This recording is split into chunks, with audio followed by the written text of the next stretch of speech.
Hello and welcome back, everybody. How is it going?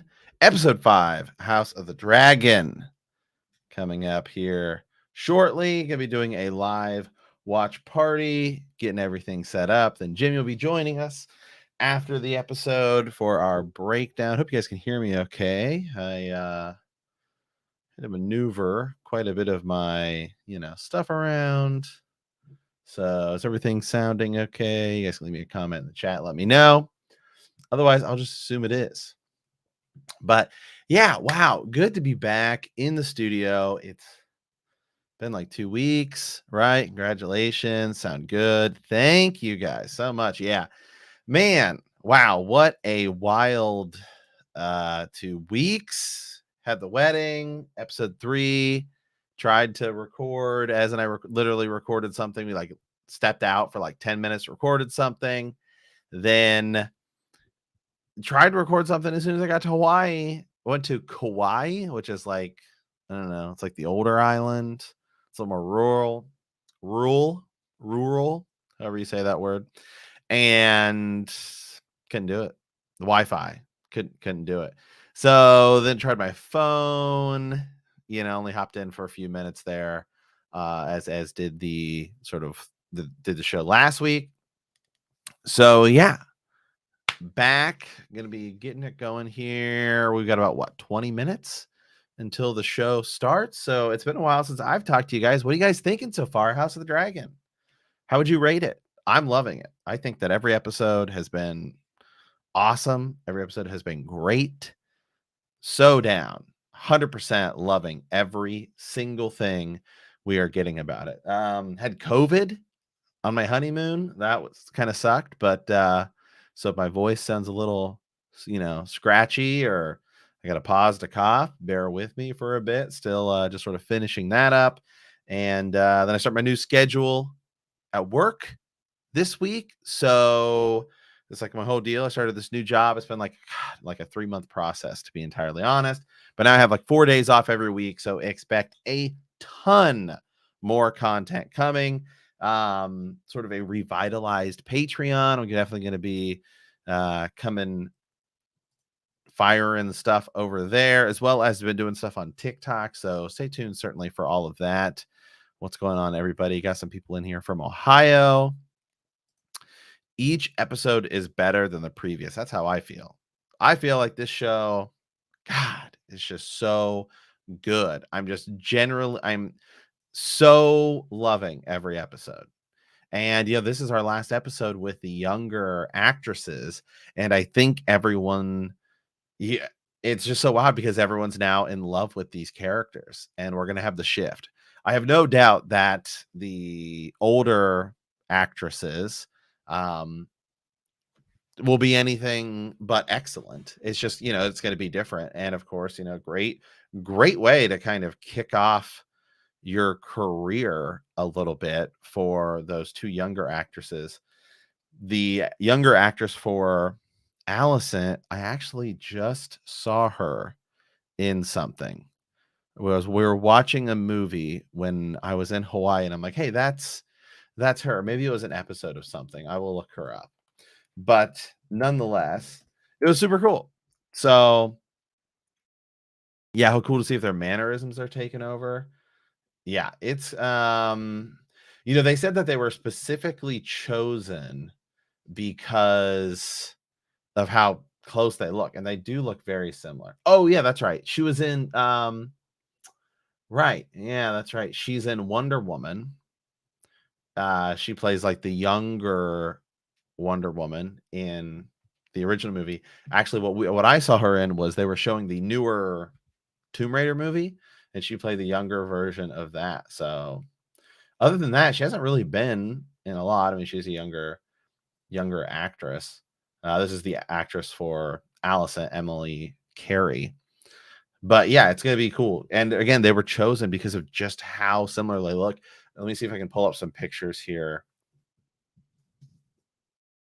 Young and old Alicent, because when you view them and these characters and they're sitting like side by side or whatever, it's just remarkable at how similar they look.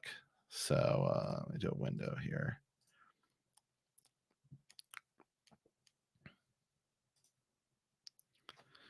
And these upgrades. Oh, they're both great. Yeah. So I mean, yeah, you just look at them, and I mean, it looks like it could be, like her younger sister, or when you look at these characters side by side, it is remarkable. I think actually that she looks closer than Rhaenyra, although I mean, they're both look fantastic. But you just look at these pictures, and it's just like remarkable at how similar they are. If I can get a bigger picture with that without the ads, perhaps. I mean, it's crazy. I mean, it totally looks like it could be her younger sister. So yeah, so today's the final episode with them, and I believe we will actually see the new actresses tonight. I believe I saw on Twitter or something. Now you need to work a couple of heir to the house. I need to work on a couple heir to the house of games for us. I think that's still a few years away, but we will see about that. So yeah, but everything was great. Glad to be back. Thank you guys for being patient with me. Super appreciate it. But yeah, so we're gonna be saying goodbye to the younger actresses tonight. There are rumors, or there are talks that that they could come back in season 2, maybe for a flashback or something, just because I think perhaps they were not expecting the sort of fan admiration and the love, the overwhelming love that these people that everyone had for these characters, because they've just been so good. And another thing that's been really interesting, aside from the performances, and just in thinking about it, I haven't really talked about this since episode 2, because I've been gone for episode 3 and episode 4. All of the acting performances, Patty Considine, Matt Smith, obviously the younger girls, have all been absolutely all been so fantastic. But the changes that they have been making, and the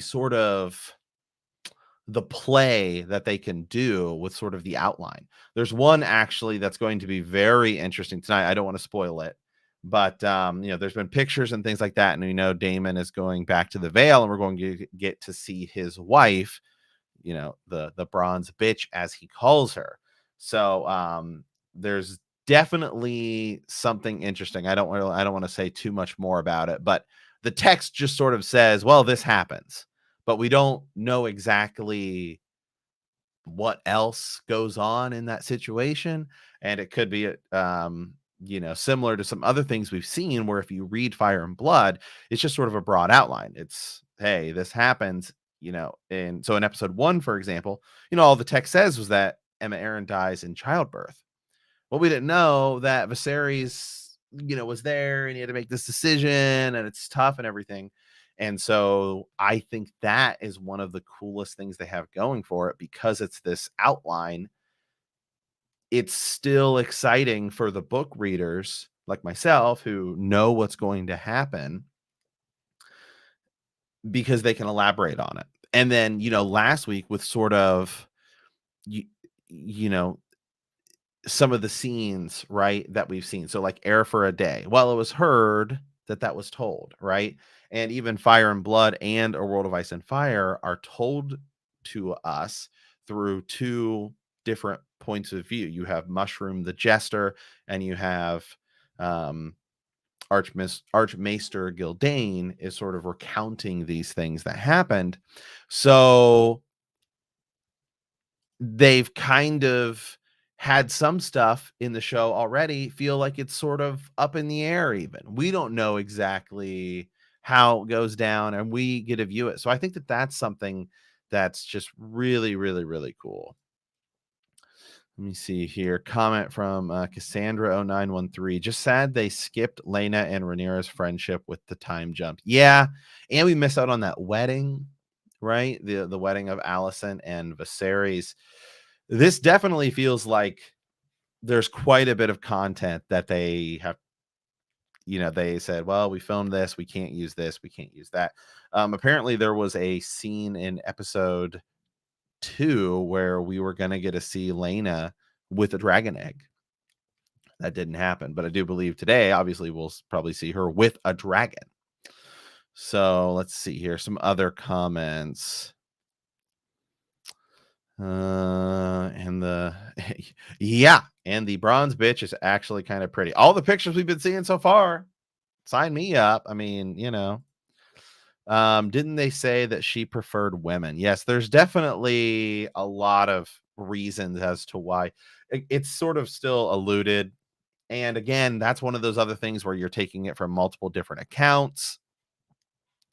So we have to see how much longer. Jordan comments, how long do you figure until we get an announcement for the next show? I would say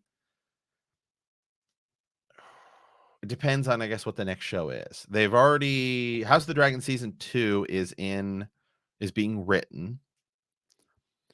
I have a very sneaky suspicion that we will get something to do with snow soon. I think we're gonna get that it's in production, like actual like greenlit production or something rather soon, because oddly, right, some of the news that I haven't really talked about is that Miguel, right, is one of the two showrunners. He worked on Game of Thrones, all the big battle scenes. He's obviously a showrunner here, is leaving after this season. Now, it feels like this was more sort of the plan than, obviously the season's going great. So it's not like people are like, oh, I need to get out of that project. And in a recent interview, Kit Harington was asked about House of the Dragon, what he thought about it. He said, oh, it looks great. And we know that he's working on his show, which he sort of alluded to and said, I know nothing. It's kind of a joke, kind of funny. But he sort of specifically said, hey, I know Miguel. He's a personal friend. Obviously, Kit Harington worked with him on those big episodes. So I guess my sort of question and thinking is, if Miguel is leaving House of the Dragon after one season, in one way, if he goes off and he does something entirely different, whatever, it's kind of like still sort of passing the torch. Here you go. Passing the torch off to Ryan Condal. He's going to take the show. He's going to run with it. If it goes in a, say, different direction, what if he's going to go work on Snow? Or maybe he's going to be maybe he and George Martin will end up being like the Jon Favreau, Dave Filoni, or Kevin Feige to Marvel and Star Wars, and he'll be that guy for Game of Thrones. We'll see. But I definitely feel like Snow. Is going to be the next thing. Comment here from Cassandra. To be honest, I'm not very excited by the Snow show. It just feels weird to see the old Game of Thrones actors.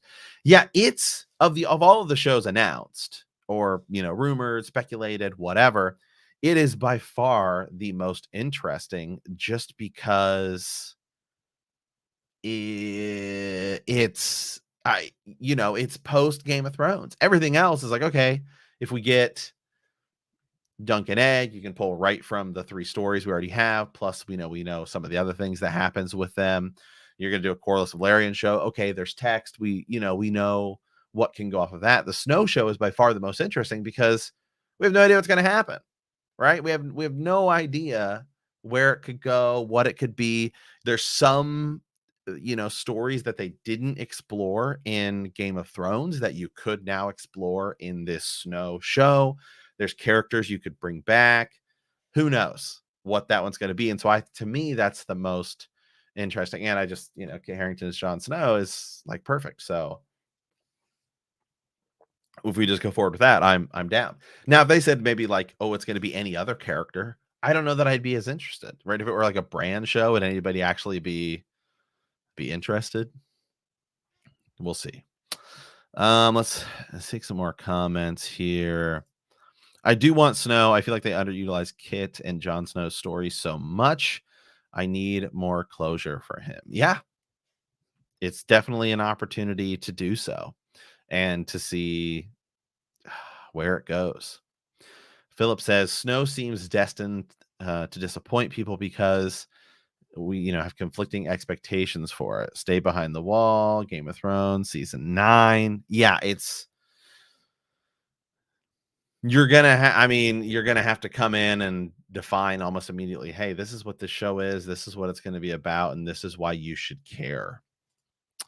Yeah, an Arya show could be cool. Her exploring what's west of Westeros. That's like totally open. You could just kind of make uh whatever you want, really. Yeah, a brand show. Yeah, a brand show would not be very good. I don't even know what it would be. It'd just be him sitting there, right, telling stories or sort of having good stories. So, okay, well, let's get HBO Max dialed up here. Again, we'll do the same thing we have done before. I'll get a timer up, kind of all try to click play at roughly the same time. And see what we got going on. My HBO Max is all over the place because I've been really diving into some HBO Max shows. So, okay, still waiting on episode 5 so far, of course. Okay. Rhaenyra has been listening to songs about Nymeria, reading books about her. Wonder if it's a good lead-in for a Nymeria show. I believe that was sort of teased. We'll have to see ultimately if anything does ever end up coming from that. I kind of just don't. I don't know. Do we really? I don't know. It could be cool. Any of them absolutely could be cool. I kind of want an Aegon the Conqueror show, if I really had to pick, or sort of Blackfire Rebellion. I think would be really really cool. That's like that would be my go-to awesome show. Okay, let me get this all set up here. Get this going here. John should have killed the Night King. Comment from Bo here. John should have killed the Night King. I think he's only temporarily dead because Arya was not the prince who was promised. Maybe newer Night King. You could go in that direction, and I think that would then sort of end up giving people maybe a new sort of, maybe they'd feel better about it, right? If you can come in and kind of do something that happens post the show, and then maybe kind of write the ending a little bit. Like, you can always go in that direction with a sequel and sort of come in and fix things, make things better. Like take Jurassic Park for example. It's like Jurassic Park 1, top whatever movie of all time, excellent. 2 and 3, not so good. Then you get to Jurassic World. Hey, we're gonna redo it. Jurassic World 1, excellent. I haven't really seen the second or third one, but if they had just done the Jurassic World and left it, okay, there you go. So you can, I guess, trying to think of an example of where you can sort of do something. Some other comments here. If they continue establishing how important Aegon's whole deal is, I feel like it would be very Infinity War Endgame. Yeah, and that's another thing too, is they're talking about this whole prince who was promised prophecy. Is that just to sort of show us how important it is that this thing gets lost in the Dance of Dragons? Or is it potentially going to tie in to something else? That's kind of the things. Okay, let's take a look here. Sort of get another refresh going because some people have been getting them a little bit earlier. Okay, I have episode 5. Episode 5 is up for me. I will get the stopwatch ready. Let me get it up here. So, okay. So, guys, let me know when you guys are kind of ready here. We'll do a countdown, and then I'll hit the stop. I'll hit the stopwatch. And then we will get the show going. Robert's Rebellion limited series. No, again, obviously cannot show the actual episode. I know we always get people coming in commenting, "Hey, why aren't you guys showing the episode?" Because the channel would get taken down. So it's live for me, so I can go ahead and get it queued up here. But I think we all kind of want to go roughly the same time. So Cassandra says she's ready. Okay. So I am going to go ahead and get this ready.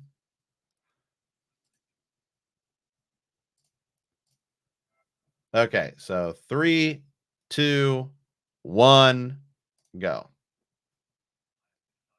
Not skipping any ads or anything. So we could end up being on slightly different time just because of the way that works. I'm going to turn my air conditioner on for a little bit. Let me know if you guys can hear it, if it's too loud.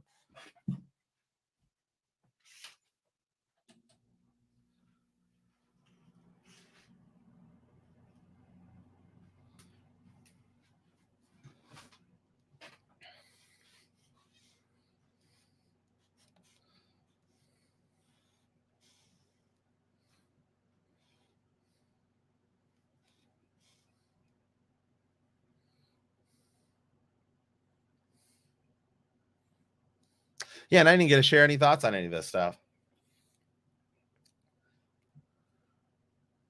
But man, they are the tension. We're now. This was episode 4. Otto Hightower booted, gone. Get him out of there. He got his pink slip. I'm still so hyped that they used the original theme song. I love it. I don't even need any. It's like Star Wars. I don't need anything else. Just give me the original. So good.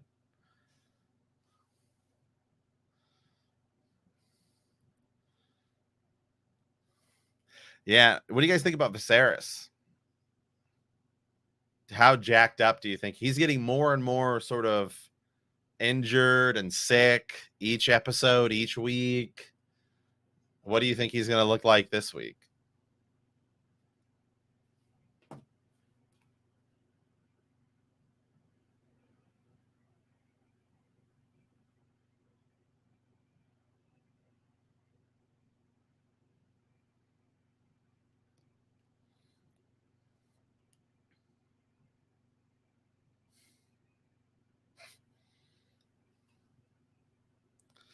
Okay.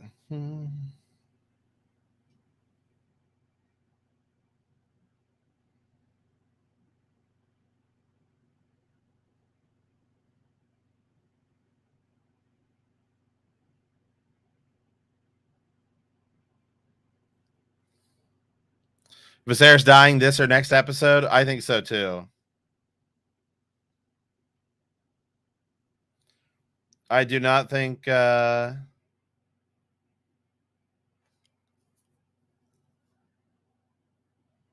I think yeah, I just anywhere I can live stream for free. Yeah, that I do not know. I used to back in the day. I used to go to all those websites and found a couple.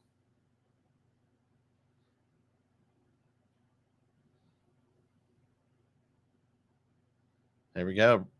Ron's a bitch already. It's cool we get to see the veil though. It's been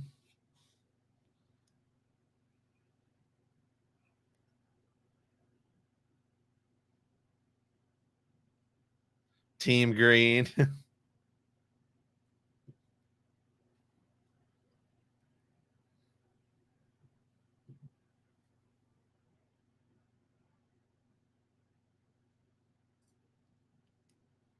I want to see my boy Amond.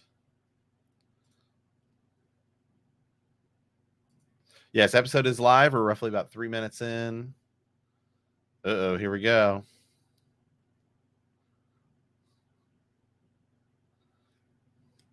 I kind of think Damon's going to...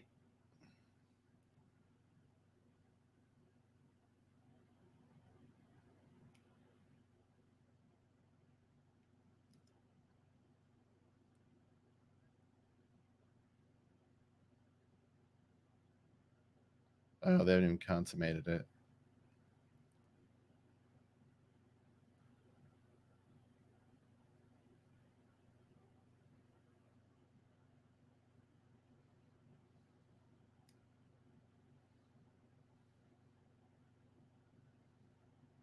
Oh. I think Damon's going to kill her.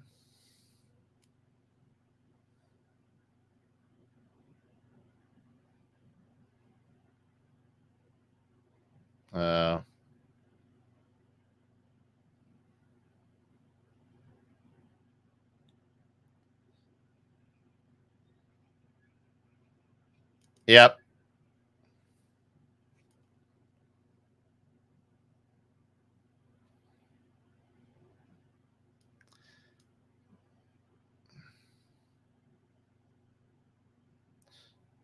Yeah, see, in the books, it says that she was injured and then Damon went to her. But I was kind of thinking that they were going to change it for the show.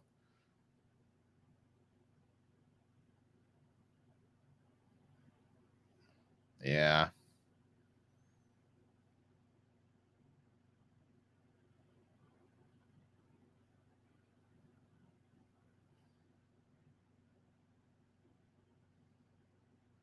Oh, no.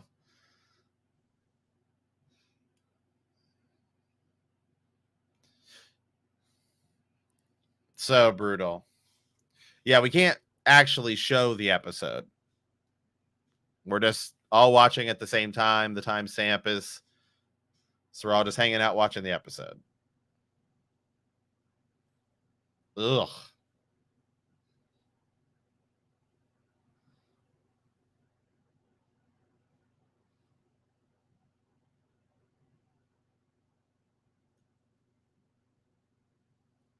Viserys not looking so hot.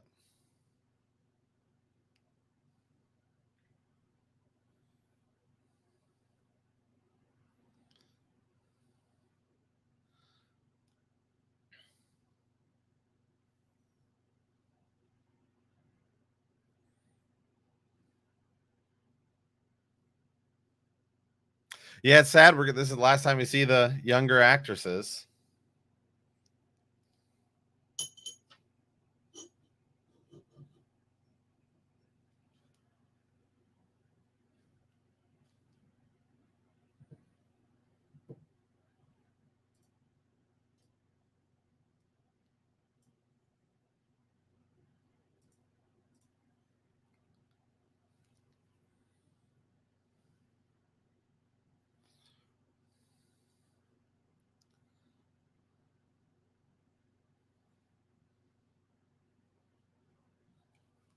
Oh, yeah.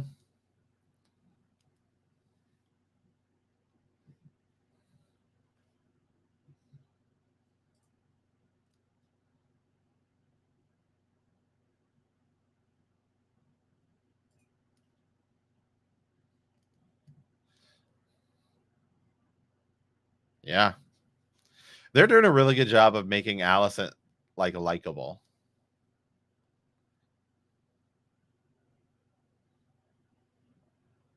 Because in the books, she just comes across as like evil.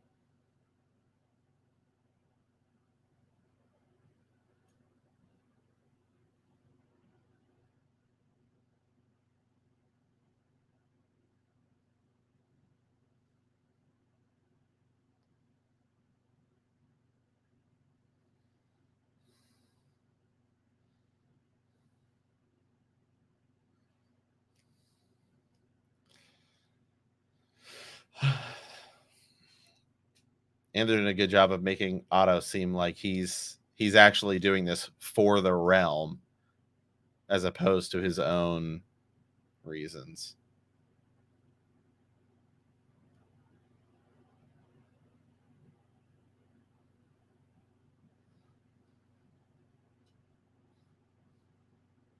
Am I serious right now? Yeah. I think that, you know, like Game of Thrones, it's much clearer from the get-go. Hey, these guys are bad. I think here they're doing it, you know, they're definitely making them seem a little more gray. Yeah, we can't actually show the episode. It would get taken down within seconds. So we're just doing a live watch party. So we're all watching right around the same time.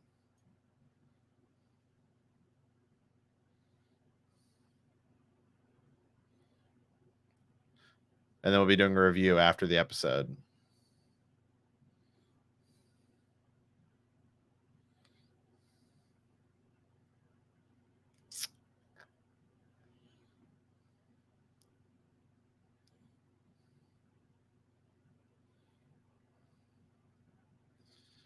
Getting to see Driftmark is super cool.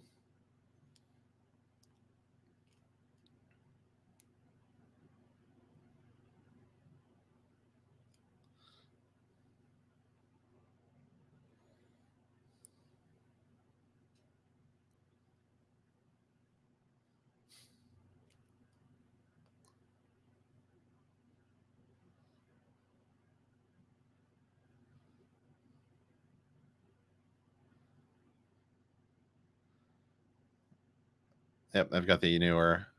They've obviously have newer, older.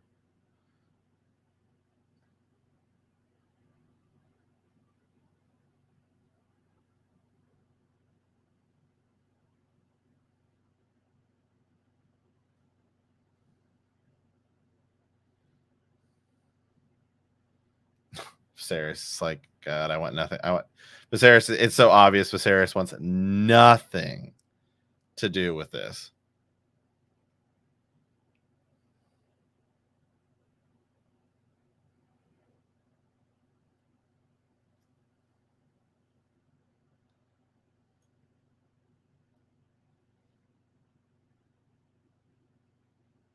Yep, and we will doing a reaction too once the episode is over. We just do a watch party as we hang out.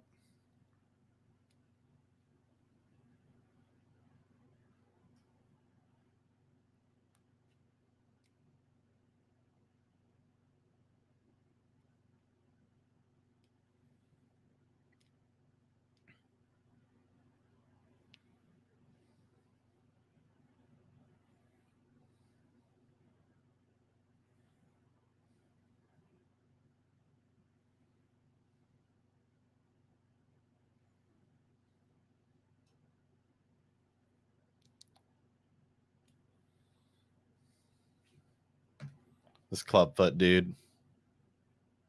Yeah, it would definitely get copyright striked within seconds.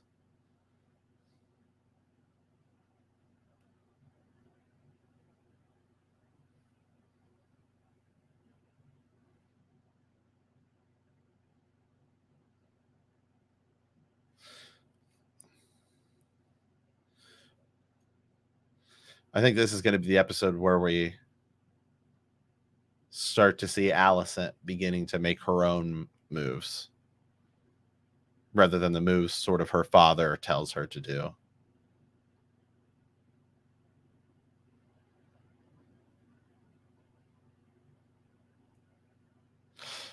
You know, I used to watch episodes live back in the day, like during Game of Thrones, like free. I used to go to Reddit and find sites,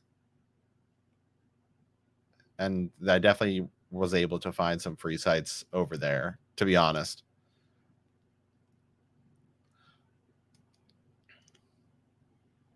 I'll search actually. Let me see if I can help some people out.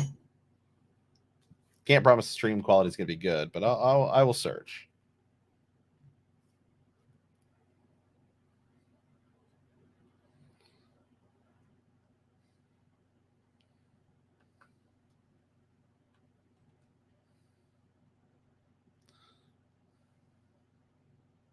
I know episode 1 is free on YouTube of House of the Dragon. They put it up there.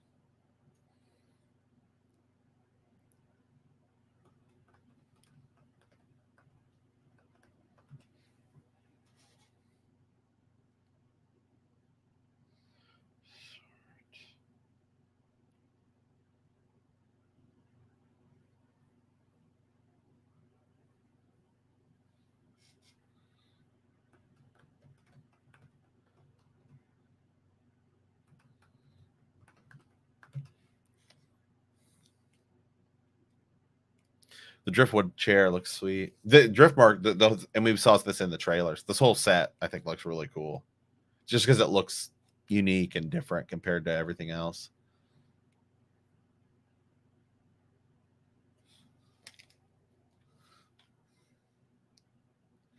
You can do a free trial of Hulu and watch House of the Dragon. On the show says it on there. You can find it. You can always make a new email account to do free trials. Oh yeah, he's missing some digits.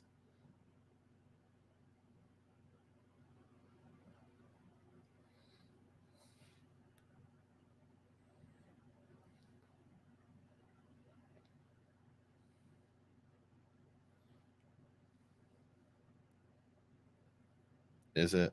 Is it a pity about Serrato?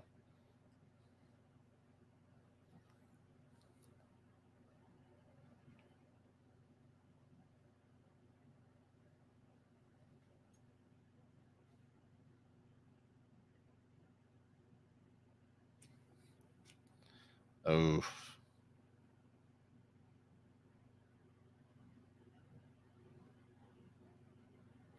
Oh.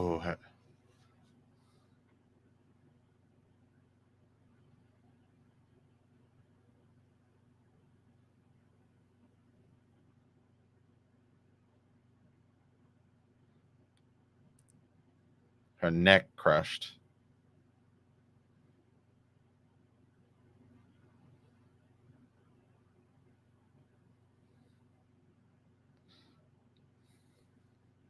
Marrying Damon to somebody else.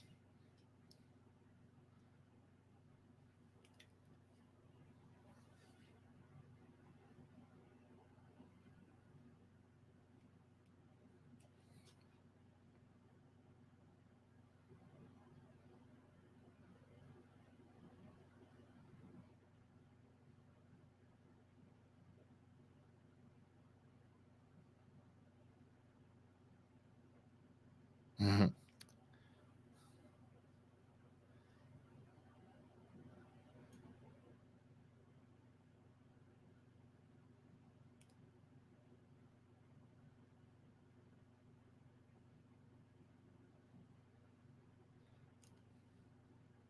I love how unrelenting he is.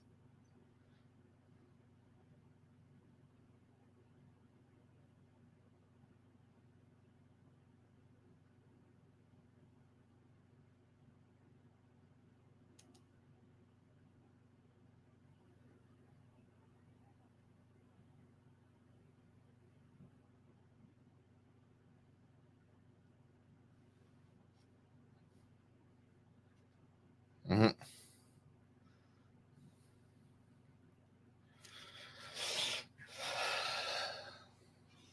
So he not only wants Rhaenyra to succeed him, but her children to be named Targaryens as well.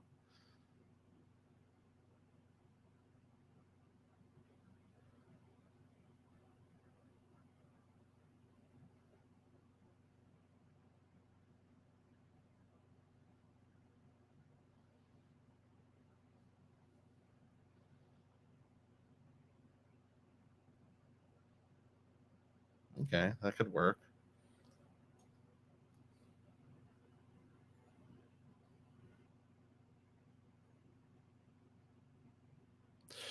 It's a sick offer. You got to take it. I mean, they do, but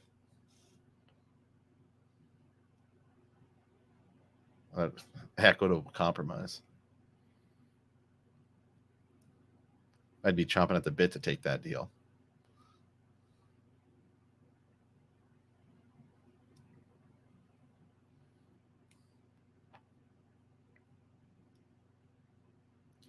The episode is released. We're 19 minutes in.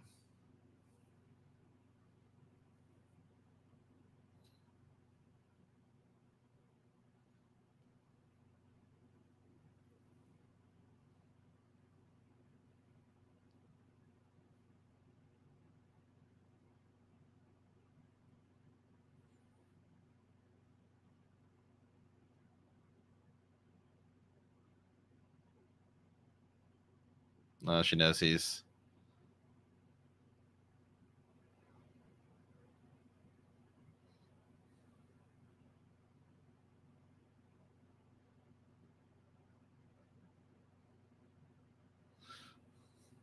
That reminds me of the way it's kind of explained in Schitt's Creek, right?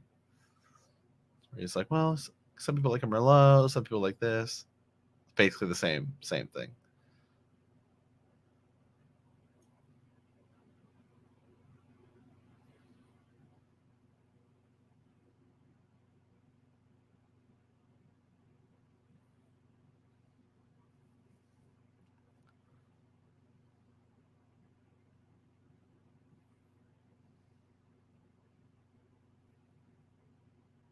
The set is so cool.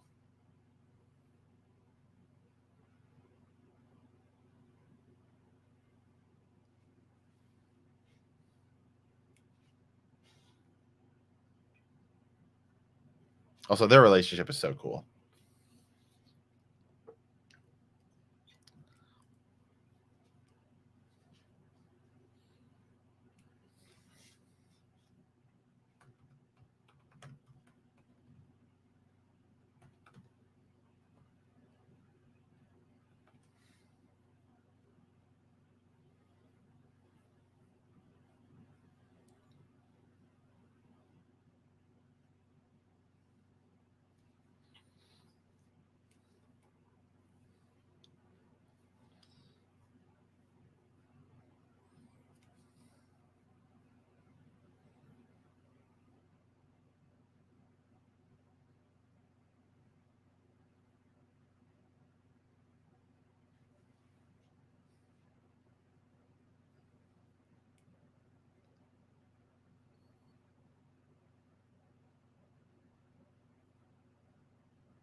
Oh. Yeah, it's like it's crazy to think about, like sort of how this house falls, like over time. They are in the main book series.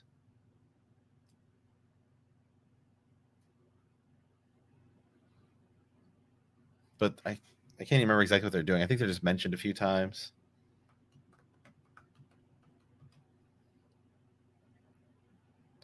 I think a lot of them get smashed during Robert's Rebellion, and then that's really kind of it.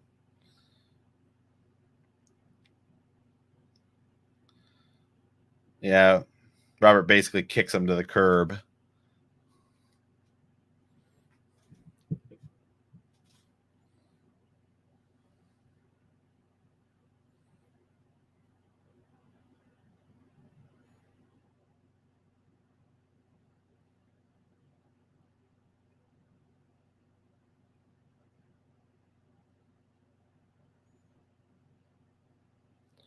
There's a lot of leaked photos of like a lot of this sets.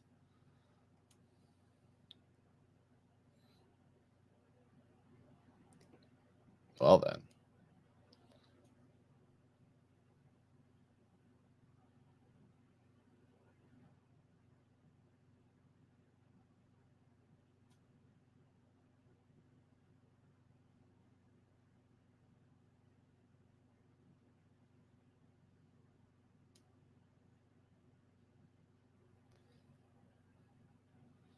Yeah, we're 23 minutes in. I think in other countries you do like Crave or something.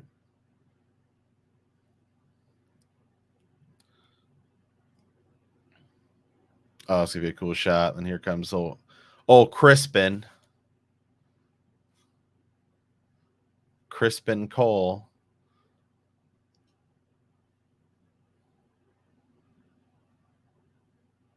Look at this Targaryen banners. Look how cool that is.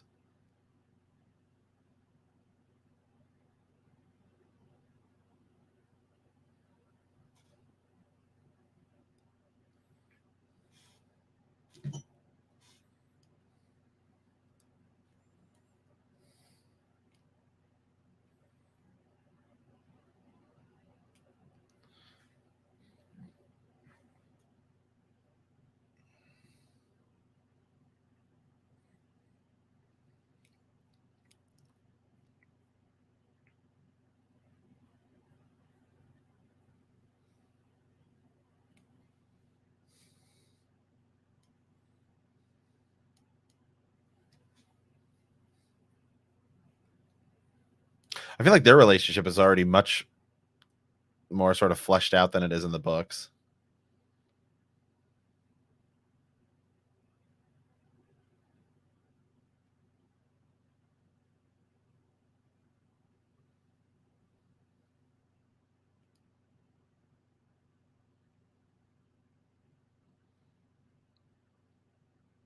Dang. He's asking her to like run away with him.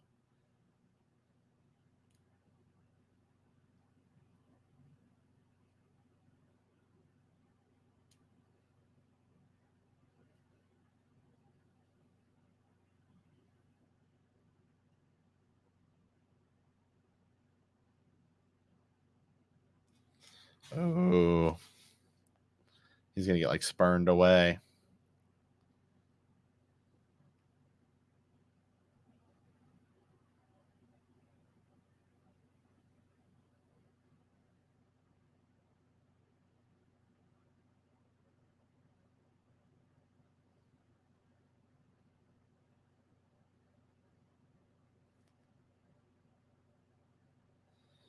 If it weren't for the prophecy, she might. But I feel like they're gonna play that up to be like the whole thing, where she knows she feels like she's beheld to this like even bigger thing than just being like the queen. And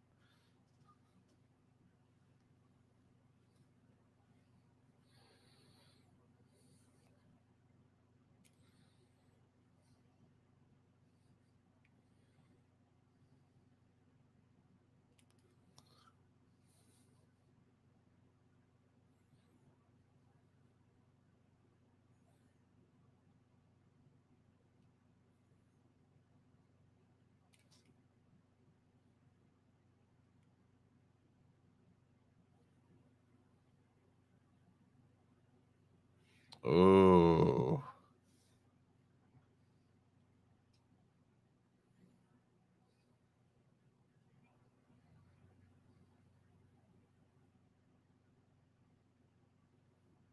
oh, and she's saying it's my duty because remember in the trailers we saw Alicent push back on that.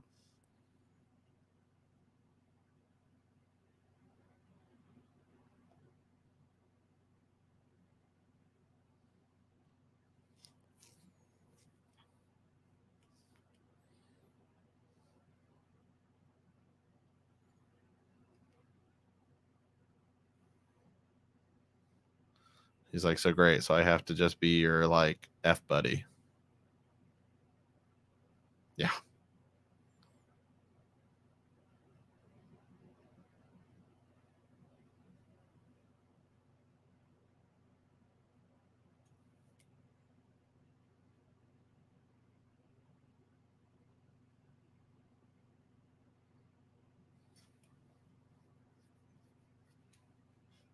Oh, he's freaking out.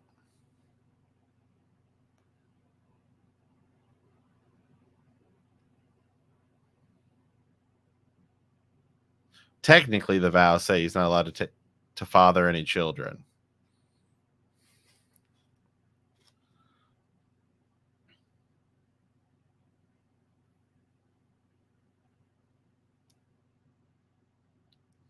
We're 20 minutes into the episode, 20, almost 30.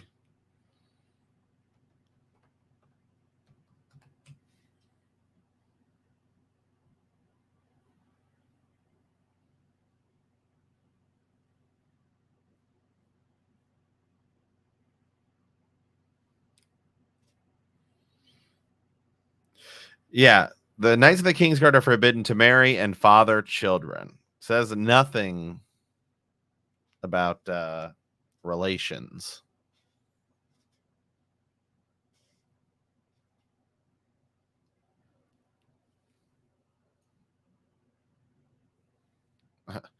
Viserys is like beat up.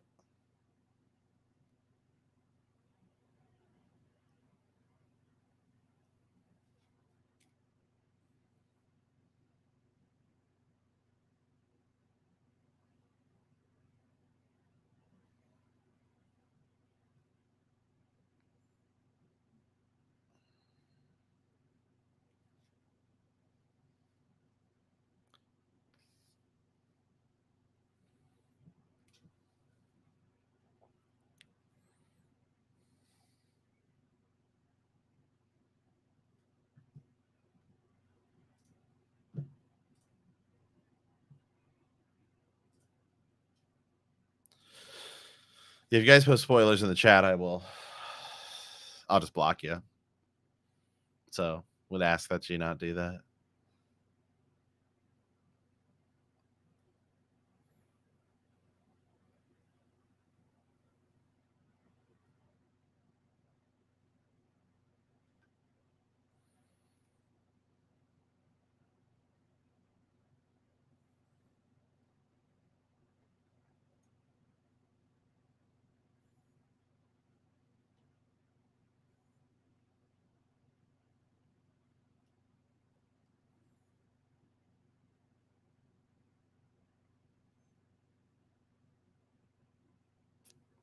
Probably after the episode airs, because people are recording it and then they'll post it.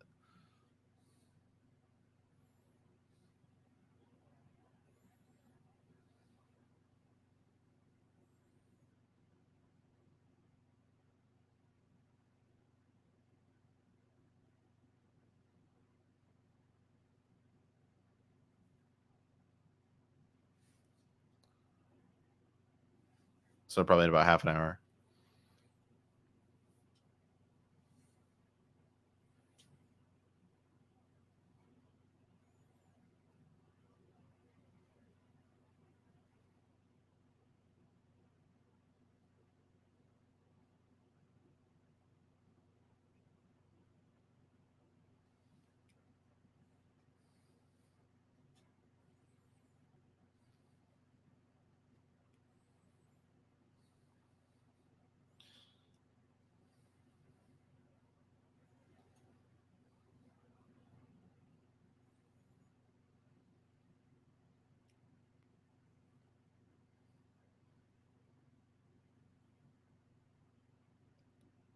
Oh, he's gonna tell it the truth.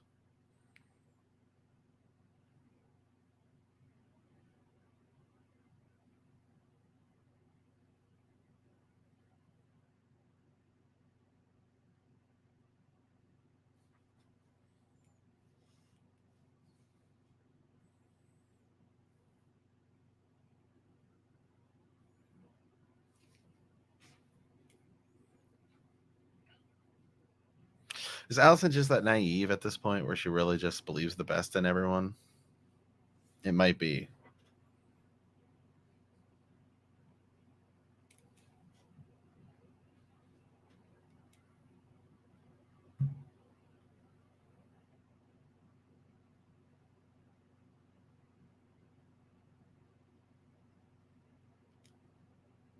Wow.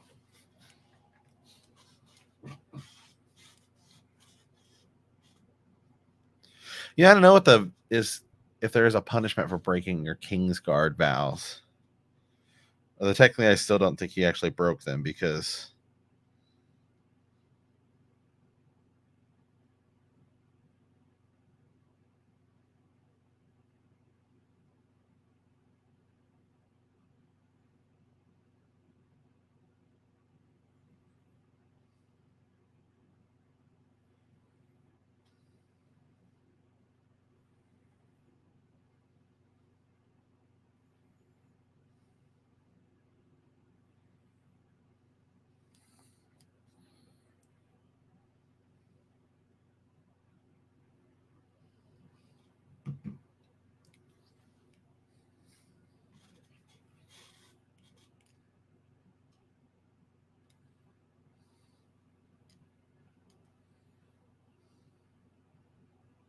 He's about to get leech. Oh God, Viserys looks bad.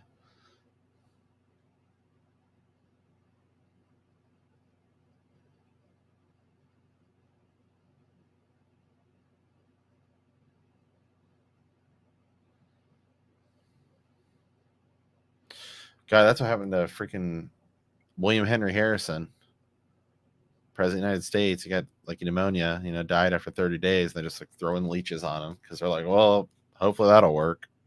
Gotta suck out the bad blood.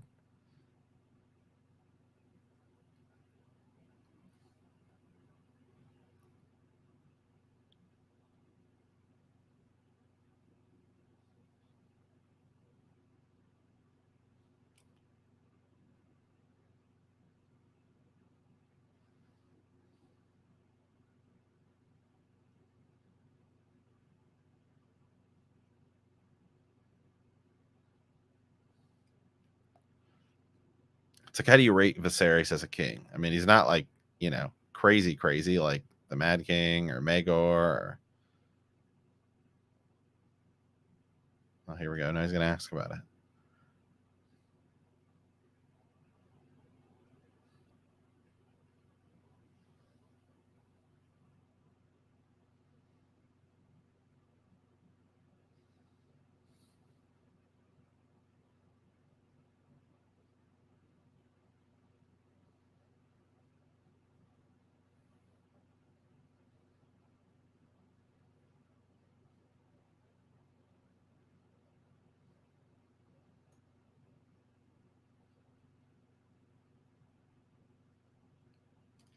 Yeah, I mean, he doesn't...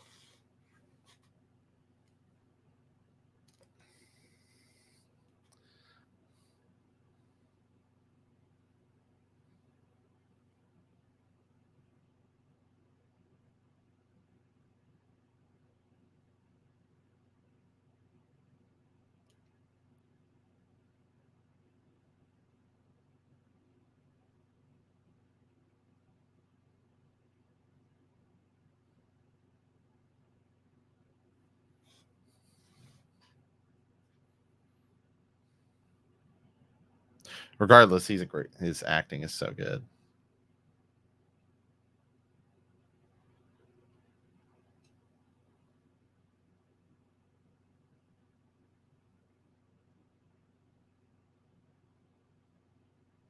Yeah. Things are not looking good for Viserys.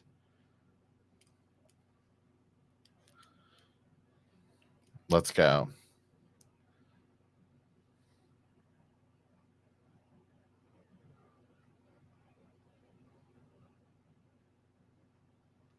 Dragon time.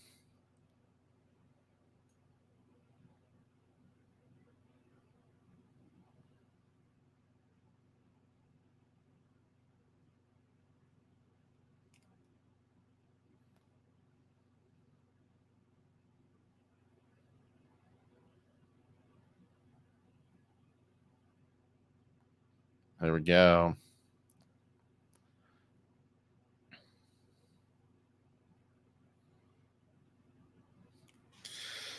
Nothing like a Game of Thrones wedding.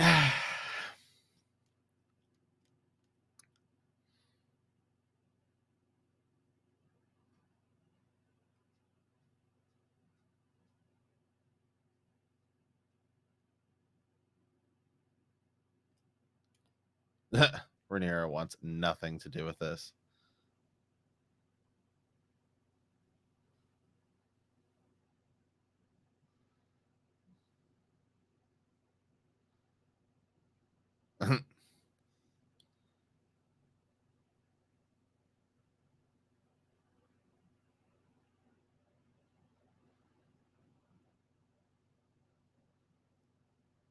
So good.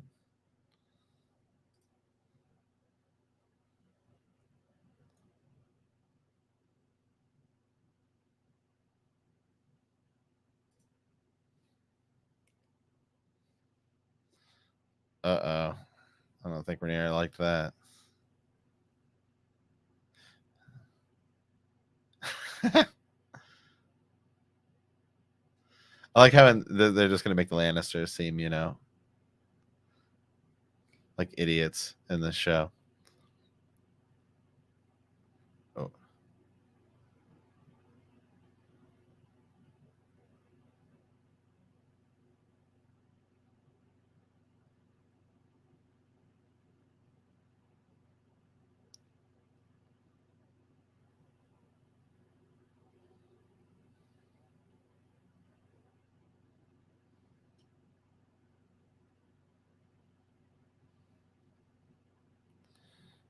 Oh God.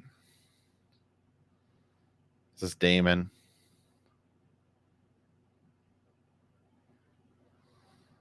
Oh no, here we go.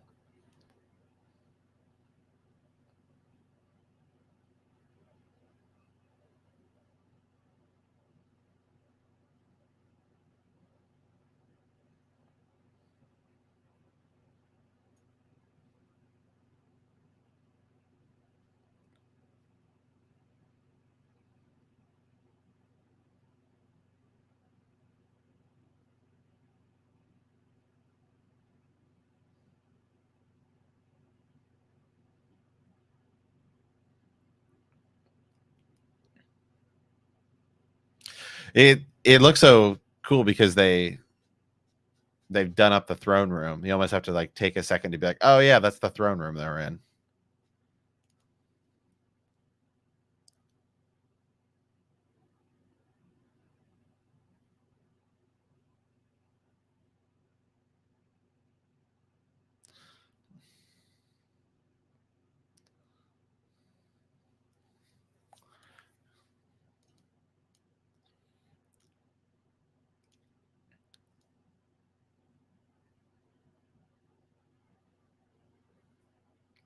Something's gonna go down because you've seen it in the trailers.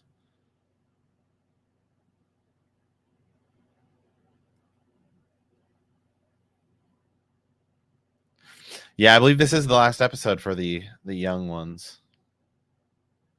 And I think we'll see the older actresses, I think probably at the end, but then like the change is like next episode 6. Episode 6 was what they gave all the early screeners, like the people who get it like a month in advance. They told them to watch all the way up to episode 6 because they felt like that was what they needed to give it like a proper review.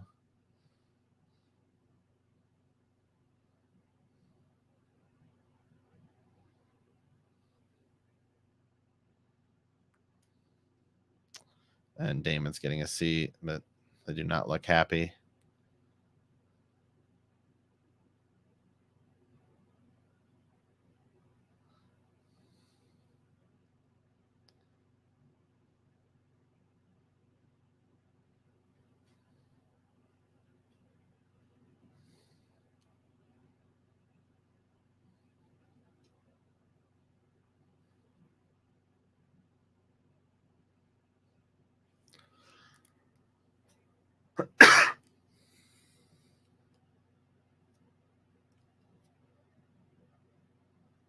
Uh-oh. Is he like losing his mind? Or is there something? Oh no. Here comes the queen. It's like, why'd she take her time? The green dress. Here we go. Oh yeah, this is the shot.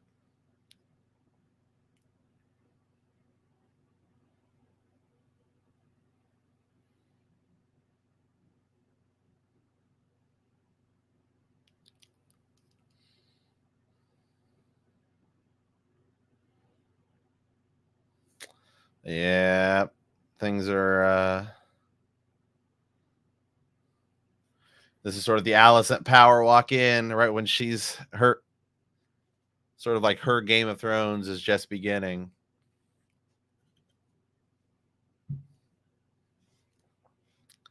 Yeah.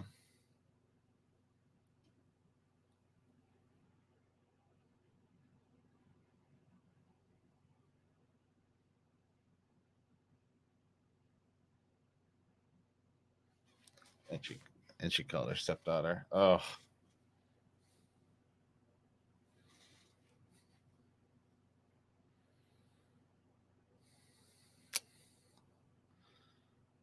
Oh, he didn't even get to give his. He didn't get to finish his speech.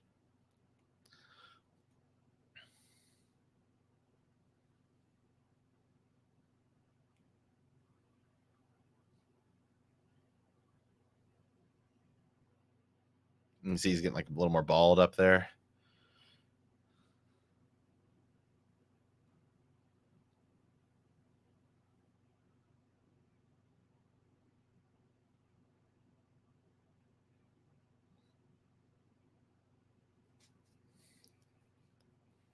No, I don't think. I thought I think kind of the whole deal about Targaryens is they're immune to grayscale.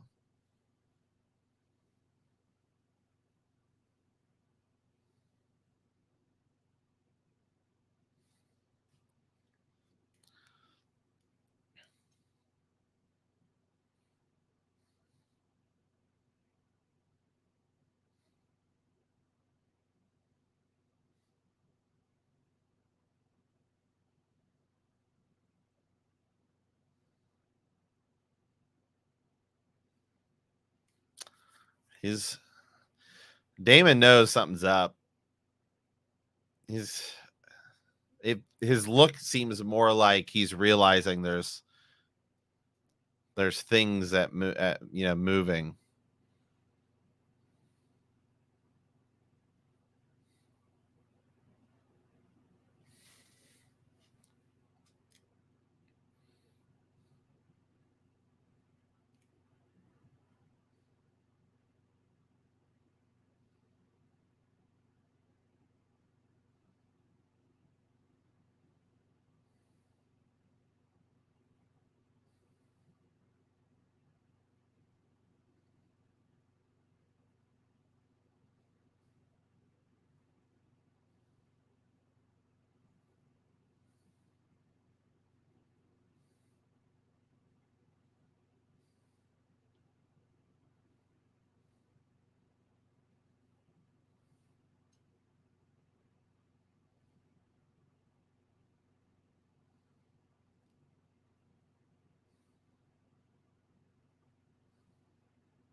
Feels like something's about to happen.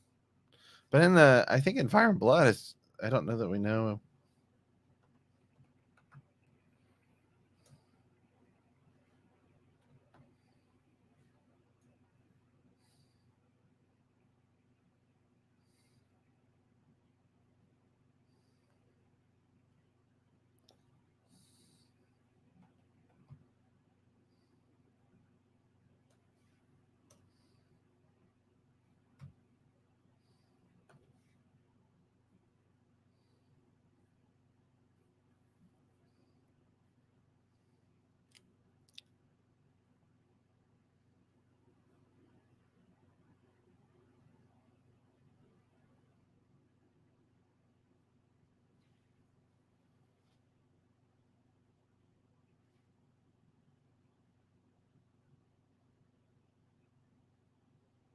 Yeah, let me see.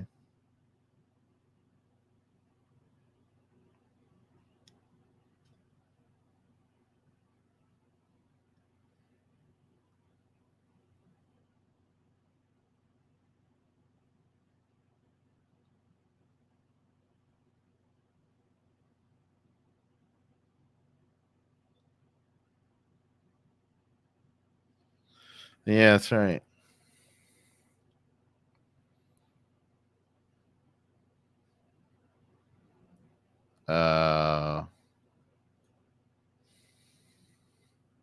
Oh no. Is Damon gonna mess the whole thing up?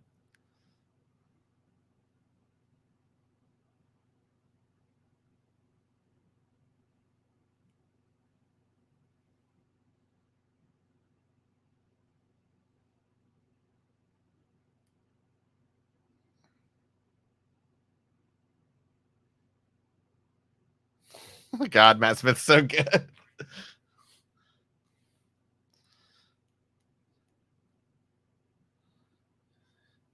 That's a bad idea.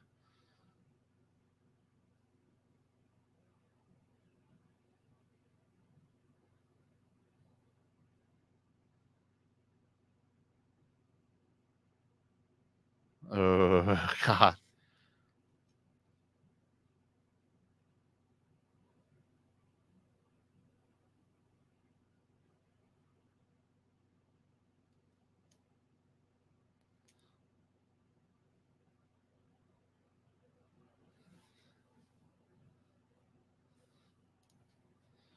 Oh dang.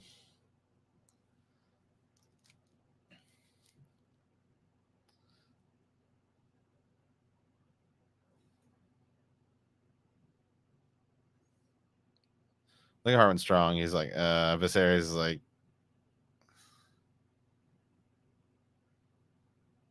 yeah, they pretty much know. He killed her.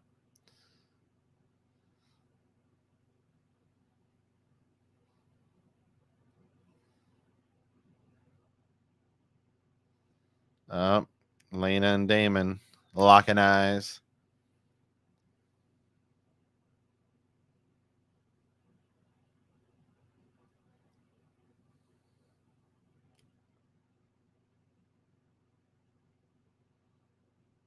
We haven't seen Massaria yet in this episode.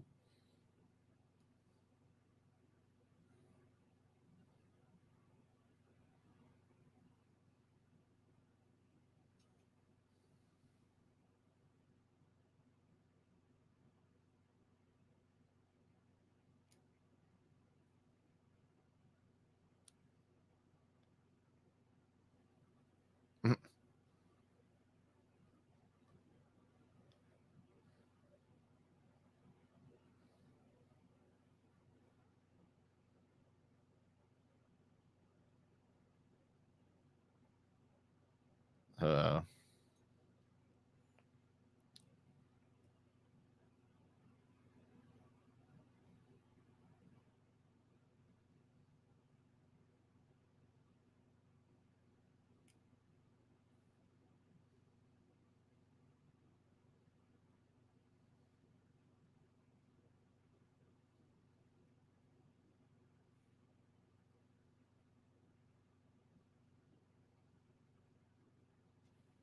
yeah, Jeffrey Lawnmouth.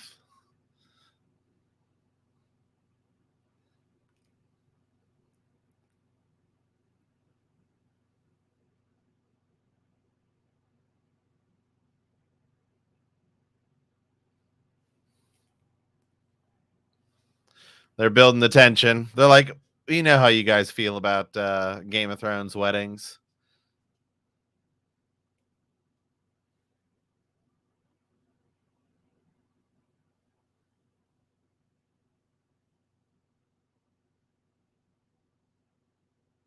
Oh, dude, that guy's barking up the wrong tree.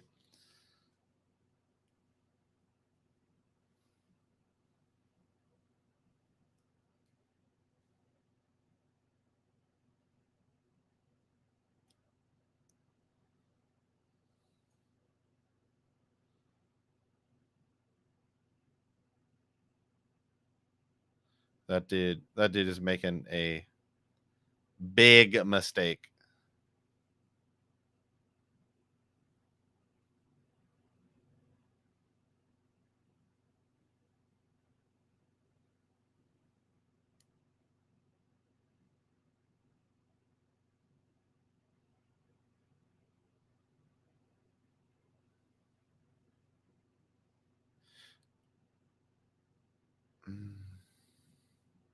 Yeah, that was a big time mistake, buddy. Is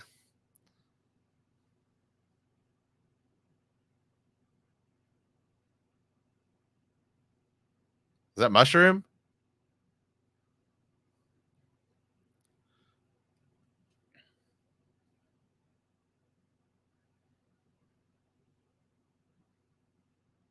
Yeah.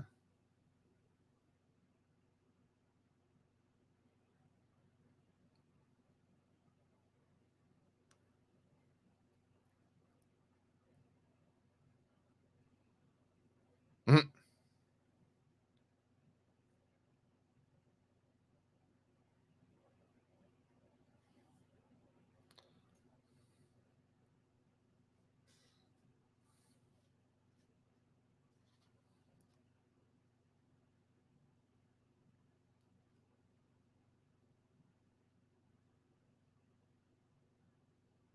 Episode's only got a few minutes left, but I believe for those of you guys who are trying to find a free stream or like a torrent, typically once the episode's over, you can find it. At least that's what I used to do back in the day.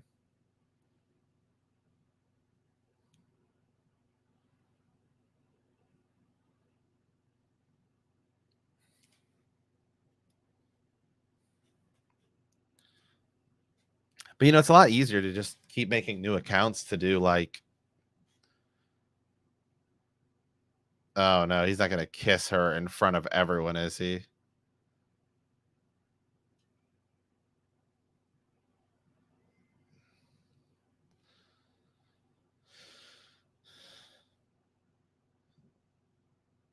What's going on here?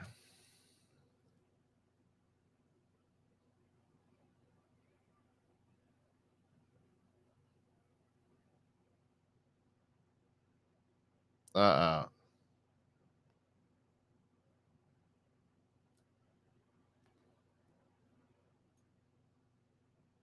Oh, Leonor and Kristen Cole are fighting.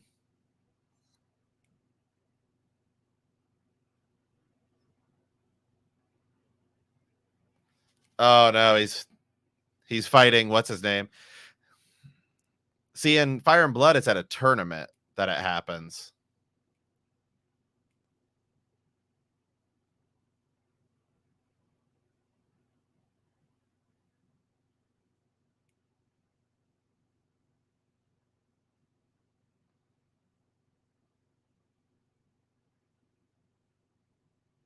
Uh-oh.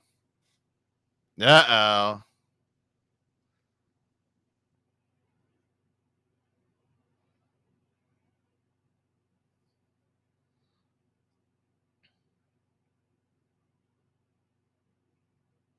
Yeah, see, in Fire and Blood, it's at a tournament where Kristen Cole kills him.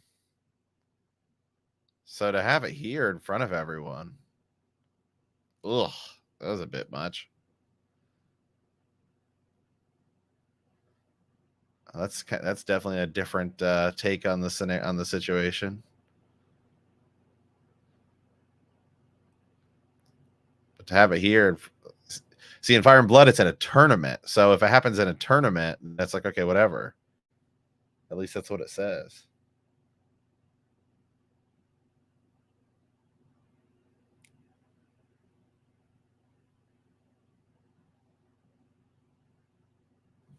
There's that song, "The Prince Who Was Promised."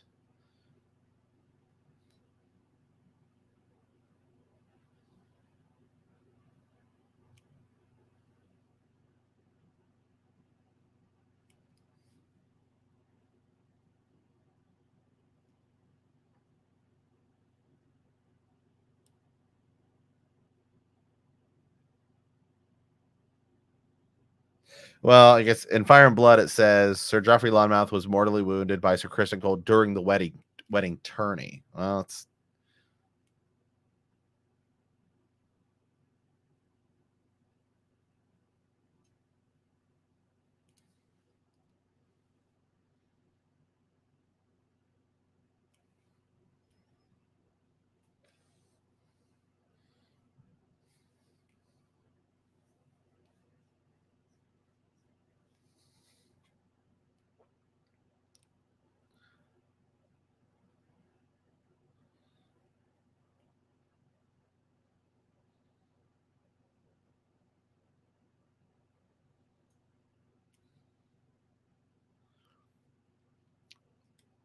I think Allison's about to go to him.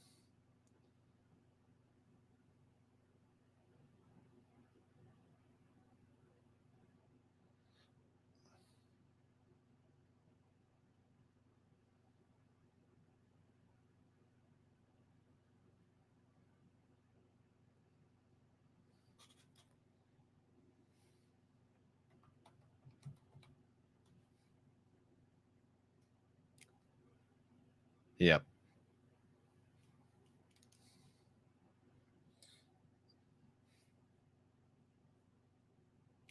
And so it begins.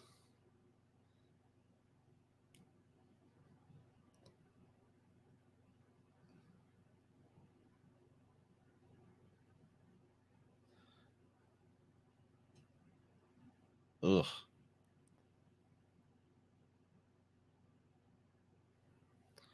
Okay.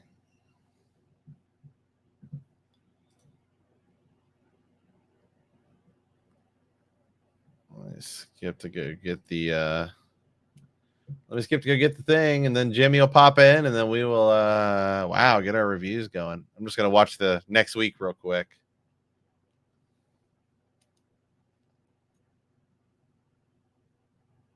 Oh God, Viserys looks bad.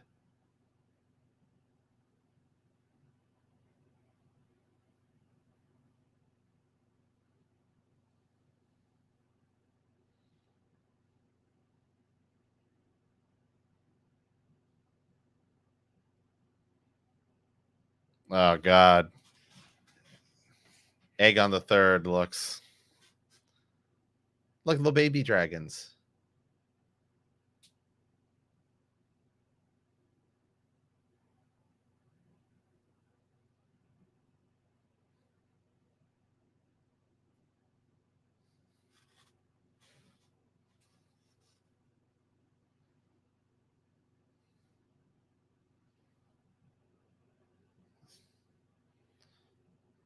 Wow. The preview for next week, guys. Woo! Holy smokes. My gosh. Wow. Well, let Jimmy hop in here, and then we will get her going. But oh my God, the preview for next week. Guys, it's going to be woo.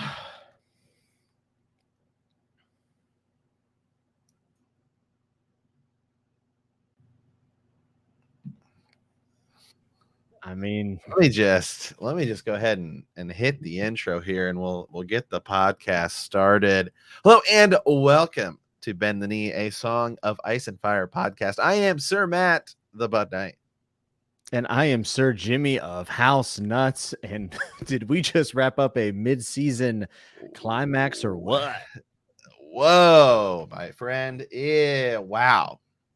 Talk about a absolutely just massive episode. There were some changes to Fire and Blood a little bit. We'll get to that. The preview for next week is going to be absolutely insane. There was a little bit of action, but a lot of drama in this episode. Very heavy. This is another one of those 9.9s on IMDb. Man, it is crazy how well people are receiving this show. Yeah, the dialogue continued from last week. I even said after last week, I was very, very high on the episode. And this week I said I really am excited to build on that. And I hope that even with all the crazy stuff that's going to happen, because the prologue's kind of come to a conclusion now. Like the prologue's over. I think, we have our one big time jump. I think we're going to settle down a little bit, and we're going to see a lot more episodes like this in last week. So the fact that they've proven that they can execute these is a really good sign. And, I mean, this was the episode of Kristen Cole, was it not? Yeah, absolutely. It's also interesting. Episode. So when they gave out the early screeners for like the people who have millions of subscribers on YouTube, maybe we'll get them one day. Hey, shout out to Gray Area. She's got it. Yes. She got them. She's super now in the, she gets the early. So congrats to her. But so Beyond the Trailer is a YouTube channel I watch, and she, they get the episodes like months in advance, and sometimes like the VFX isn't even done, right? Mm-hmm. And what they did was they gave them up to episode 6. So that's what they give. Like they said, this is what you guys should watch in order to give your sort of review. And now that we've seen up through episode 5 and we've seen the preview for next week, knowing that it's the time jump, man, I really feel like 5 and 6 are going to be like the episodes.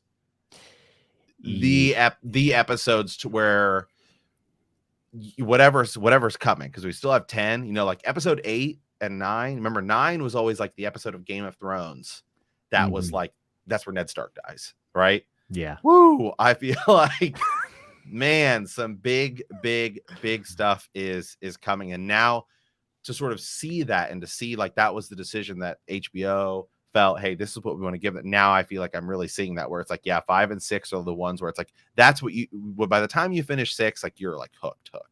Yeah, I would agree with that. And with this episode, one of the cool things about this was like last week, Damon was obviously amazing in that episode, and Rhaenyra is always great, and she's been a mainstay and kind of the centerpiece of the show.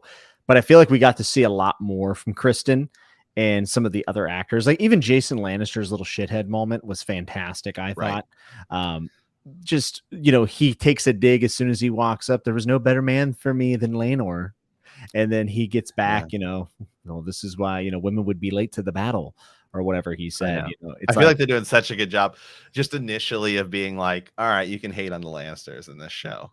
Yeah. And they're also showing that there is some like doubts about a woman being queen. Like these are subtle digs, and really, Viserys should be saying something at that point, bite your tongue, go sit down kind of deal, but he doesn't. And Viserys unfortunately looks weaker than ever. And is very, very sick and collapses at the end of the episode. Do we see Viserys alive again, do you think, in the show? Well, we see him next episode. I didn't watch I didn't watch. Oh, yeah. Oh, you didn't watch the trailer for next week? No, I don't watch the trailers usually. Excuse me. But they showed him. Yeah, he's in next week. Yeah. Good. Yeah. So I'm trying to even think of the timeline. So in today's episode, there were 2 things that are told to us in Fire and Blood and World of Ice and Fire and all the other histories and everything that, man, they changed a little bit and they expanded upon. One, I almost made a YouTube short and TikTok for, but I didn't want to because I was like, it's going to be spoileries. I didn't know how they were going to do it. So in Fire and Blood, all it says is that Rhea Royce, right, the bronze bitch, as Damon calls it, is hurt in an accident hawking. And then it says that Damon goes to her and is like distraught over the event. And I believe I sent it to you, Jimmy, in our like little Facebook group chat a few days ago. And I was like, oh, he's totally going to kill her. Now, what I thought was going to happen was I actually thought she was just going to be injured. And then like she's in a bed, he gets there, and I thought he was going to like slit her throat. Yeah, I think in Fire know that he was going to go that way about it. Yeah, I was kind of surprised they didn't show it just because I thought, well, here's an opportunity for them to show some shit. I didn't even think he was going to be the one involved. I thought she was like I thought they were going to play it as she gets injured and then he goes to her and like, puts a pillow on her face or something. I didn't know he was going to be the one to be like, no, I'm going to cause her to fall off her horse. Yeah, so in the book, she falls off the horse, is in bed, and then she's treated, and she's up for like an hour, and then just dies. Right. And I think Damon goes to her after the death is pronounced. I think. Okay. So this is a pretty big. I mean, like he literally is mystery guy in a hood on the road, and then bashes her skull. It's like, damn, Damon. And I know this isn't the Damon episode per se, but man, even the little bit of screen time that Matt Smith gets, he capitalizes on it, and really just so good. Like him just coming in late was so awkward. Like I felt awkward in the moment, and that's exactly what they wanted to convey. And they got to pull up a chair for him. Like it was almost humorous. And then when he's talking to Rhaenyra in the middle of the crowd and grabs her face, and I almost said Jaehaerys. Wish it was Jaehaerys. Viserys is like staring, and he's like half shit cocked because he's so sick, and it's just like, I don't know, man. Damon's awesome. And every time I talk in Valyrian, I'm just like, this is the best. It's so good. The writing, the writing for the dialogue of this is just back to it's Game of Thrones. I mean, there's not many other shows that I even feel like come close to the writing of these shows. It's just so good. Like the tension, you feel the tension all around. And like this, they're still doing, I said this during when I was doing the live. I liked what I saw with Otto Hightower there at the beginning where he's talking to Alicent. And even though we know because you can just view the show and everything, I feel like if you're maybe a first-time watcher, there's still a little bit of maybe Otto, at least the way it's sort of perceived, comes across as sort of like he is actually he does have a legitimate point in his idea of like if the realm doesn't like this, it could cause a war. Yeah, and that could be really bad. Yeah, and seeing Otto's motivations laid out flat for us for the first time, now in episode 5. And like he has somewhat of a point. I don't know if I agree with all of his methods, of sending his daughter in with his dead wife's dress on and everything. But he foresees an issue, and he's saying, why rock the boat? Right. Feels better than Prime Game of Thrones in terms of core acting, quality of the dialogue, and subtext. Wow. I mean, that's high praise for sure. I mean, I would say it's on par for sure. And yeah, I thought the conversations were really good. Rhaenyra is such a good character. I really loved and also hated her conversation with Kristen Cole on the boat. I thought, oh, by the way, was your audio a little bit weird for that conversation? Like, I felt like the audio, maybe, I don't know. Sometimes on the debut, when I watch it back, it's always fine. But when I first watch it, sometimes messes up. I felt like the ocean sounds were like not mixed properly. Oh, I thought that was I a don't little know. weird.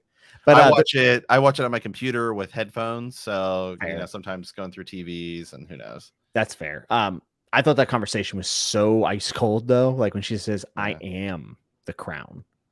Yeah. And that was heartbreaking. And it's amazing that in 5 episodes, the range that we've gotten from all the characters. And I feel very sympathetic towards Alicent. And my wife is sitting next to me on the couch, and she's like, I think she's kind of being a jerk. Like, she kind of sucks. And I was like, yeah, but she, Rhaenyra lied. She's like, I don't know. I don't like her. Right. Yeah. If Rhaenyra, if the actress Millie Alcock weren't so just amazing at this, I feel like you might still be see like each side's viewpoint, right? Like Game of Thrones. Here's like the big difference between the two is Game of Thrones. It's very obvious from the get-go that the Starks are good and the Lannisters are bad, right? Yeah. Like, but they push Bran out the window episode 1, so you're like, they're bad. Then you get Tyrion, and it's kind of like, okay, well, maybe the Lannisters aren't all bad. And then as you get further, you begin to kind of see everybody's sides. And it, like here, I feel like there's still kind of moments where I feel like you could see like, okay, well, maybe like the High Towers aren't all bad, right? Yes. Like there's definitely moments. And then like Daemon is at least like a wild card. So you see him do sort of, he goes and kills his wife, but we're still rooting for him because Matt Smith's just so amazing as an actor that it's just like, you're just so enamored by his performance that we still are, rooting for him, right? And so it's just so wild that that's the case. I felt like this episode, Alicent, this is where she kind of begins. Now that Otto leaves and she's operating on her own, this is where she begins to sort of play the Game of Thrones. Yes. She's now beginning to play that. Another big change was, I mean, it still happens the same way, but in Fire and Blood, or at least on the wiki, which in the World of Ice and Fire, it's said that Joffrey Lonmouth is killed in the tourney by Kristen Cole. So they definitely at least changed that for this episode. Man, Kristen Cole, he's now we get a lot more of him because in the histories and everything, he's just kind of there. And he don't want to spoil too much, but we already kind of saw that he's already shifted sides now from Rhaenyra to Alicent, and that will be the case. But man, he's like kind of crazy, dude. I felt my heart dropping with anticipation whenever he was confessing to the queen. Like, I knew it was coming, and I was like, oh God, this is going to suck. This is going to suck. And, it just made my heart drop a bit. But Sir Kristen Cole is like, in a lot of ways, like the saddest case in all of this, just for the sole fact that like, he's someone that got lifted up to this status and thought it was going to be amazing. It's like when you get a promotion at work and you're like, this new spot's going to be sick. And like day one, they're like, so here's 6 months of backlog that the other guy didn't do. And you're like, yeah, shit. And it feels like Sir Kristen Cole is so pure. He just wants to run away with Rhaenyra. He's the knight in shining armor of the show. He's Lancelot. And yes. And he even looks like a Lancelot type. Like if you Arthurian legend type guy. Yeah. If you did King Arthur movie and you're like, he's going to play Lancelot, you'd be like 100%. Looks just like, I feel like it's sad because this episode, you see him basically descent in, he like sinks to the level, right? And then kills this guy with his bare hands. So not only have we seen his honor be lost, we see his heart be broken, and then we see him murder someone in cold blood, essentially. Yeah. And that's totally different. Now, in Fire and Blood and, in the histories, if you do it at a tournament, then it's one thing. Yeah. Okay. That sucks, whatever. But to have it happen at the wedding in front of everyone. Now, like, everyone has to look at this guy as kind of crazy. I mean, Yeah. Yeah. And how will that be kind of perceived whenever sides are drawn? And also, I really like the subtlety. You know, obviously the Lannisters are not cool with Rhaenyra because they didn't get her hand. We have Old Town come up, say, "Hey, Alicent, we're with you." We see the Strongs having some unspoken coordination. Like, hey, go get her. It's a little interesting. And we know the Vale is not a fan of the Targaryens right now because of Daemon. So it's just, I don't know. It'll be cool to see how all those things shake out in the future episodes, I think. Yeah, we got to see Driftmark, which was cool. Yeah, dude. I will say, have you ever watched Schitt's Creek? Like I've seen like comedy. 1 or 2 episodes, I think. Okay, well, the scene in which they are describing, like how they sort of feel about what relationships they see is, I mean, it is ripped directly from, like, there's Schitt's Creek. It's this comedy or whatever where it's like a Canadian comedy. Eugene Levy and his son and some other people in it as well. But anyway, there's a scene in there where his son is, I believe, pansexual, and he's sort of explaining like how he views like relationships, and he's like, well, I like red wine and I like white wine, and sometimes I'll drink, like fruity wine or whatever. And I was like, that is exactly where they like got that from. And they're like, I eat this, I eat that, and I was like, so anybody who's seen that, I'm sure they either picked up on the reference or sort of reminded them of that as well. Yeah, man, I don't know. It's going to be interesting to see how this all shakes out on screen and what there's changes, but I think for most part, it's just for convenience sake, and none of it's really that egregious at all to me. Alicent coming in the green dress was absolute gas. In fact, I thought the Valyrian's entrance was really great. I love seeing their fleet and the difference between the Targaryen fleet that carried the king and then the Valyrians being even greater. Right? Like those ships were sweet. Also, Driftmark was just really, really cool. But their entrance and that whole thing was pretty fantastic. Cinematography again, knocked it out of the park. So interestingly, they played the song at the end, which they play. The song they played at the end of this episode, as it was doing the cuts, is a song called "The Prince That Was Promised," which Ramin Djawadi wrote, and that was the first song they released. So before episode 1 even aired, they said they released that song. Like, here's your first bit of music, and it's played at the end of episode 1 when when Viserys is explaining the prophecy to Rhaenyra. And so I found it interesting that they played that song again there. Because they're very specific in how they score these shows. Yeah, and also he's been mixing it into some of the other tracks, kind of like they always do with the main theme as well. And I thought that was pretty good. Yeah, interesting that it plays here. And I'm sure we'll hear it by the end of the season as well. Yeah. So, I mean, what do you think so far of this episode? Where do you have it stacked against the others? So I was a little surprised. I thought that there might be a little bit more towards the end, but overall, I think it carries in really well from last episode that I really liked. And I felt like it was a little less jarring from 1 to 2 to 2 to 3 to 3 to 4. 4 to 5 was way less jarring because of, if there was a time jump, it was very insignificant, which is great. And I think that seeing Sir Criston Cole step up, like that actor step up and really solidify himself. Fabian Frankel, I believe is his name. Yeah. He did a great job. I was very impressed. And I also love the fact that there's people taking sides with Alicent and Rhaenyra. Like, it's naturally happening. The whole point. Yeah, it's naturally happening, though. It's not like in the promos yet, where it's like black or green, find out next week on Dragon Ball Z. Like, we don't have that yet. So the fact that it's organically happening, I think is really, really good writing. And I love the last scene of the rat feasting on the blood on the floor. Right. Wow. Yeah. So the scuffle, I got a comment here from Brett saying, I'm confused about the scuffle. So if you remember, Joffrey Lonmouth, Laenor Valerian's sort of paramour, right? Boyfriend, whatever you want to call it. He goes up to Criston Cole and says, hey, I'll tell you, here's my secret because I know yours. And I feel like, if we can sort of work together, which was an incredibly stupid thing to do.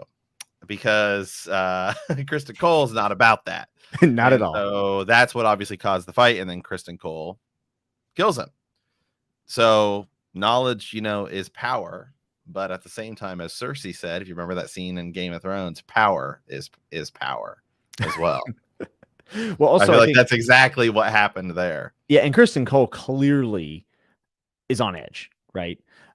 I think that it's left a little bit ambiguous of what happens because they've been kind of carrying on that theme in the show as well as what we see in Fire and Blood. So it's keeping the spirit of Fire and Blood being a little bit of a tale of two different interpretations. This is just a little bit more ambiguous. I think it was Sir Ryan Turbush in the chat said this show has been cutting away a lot from some of the death scenes, like with the bronze bitch. And it's like, yeah, we can say Daemon killed her, but we don't know that for a fact. Right. Right. Like we didn't see it happen. I mean, we Yeah. can imply that it happened, but And it's interesting they're playing with that. I felt like last week too. I said it, I was in the because when I was on vacation, but I was in the chat. I do feel like just from viewpoint standards, yeah, there's still definitely blood and gore and sex, but it is way toned down from Game of Thrones, like especially like season 1 of Game of Thrones. Like to watch them side by side is like super toned down. There's still definitely stuff happening, but like the scene of Rhaenyra, it was sort of like you see it almost like through a veil sometimes, like through some woodworking, everything.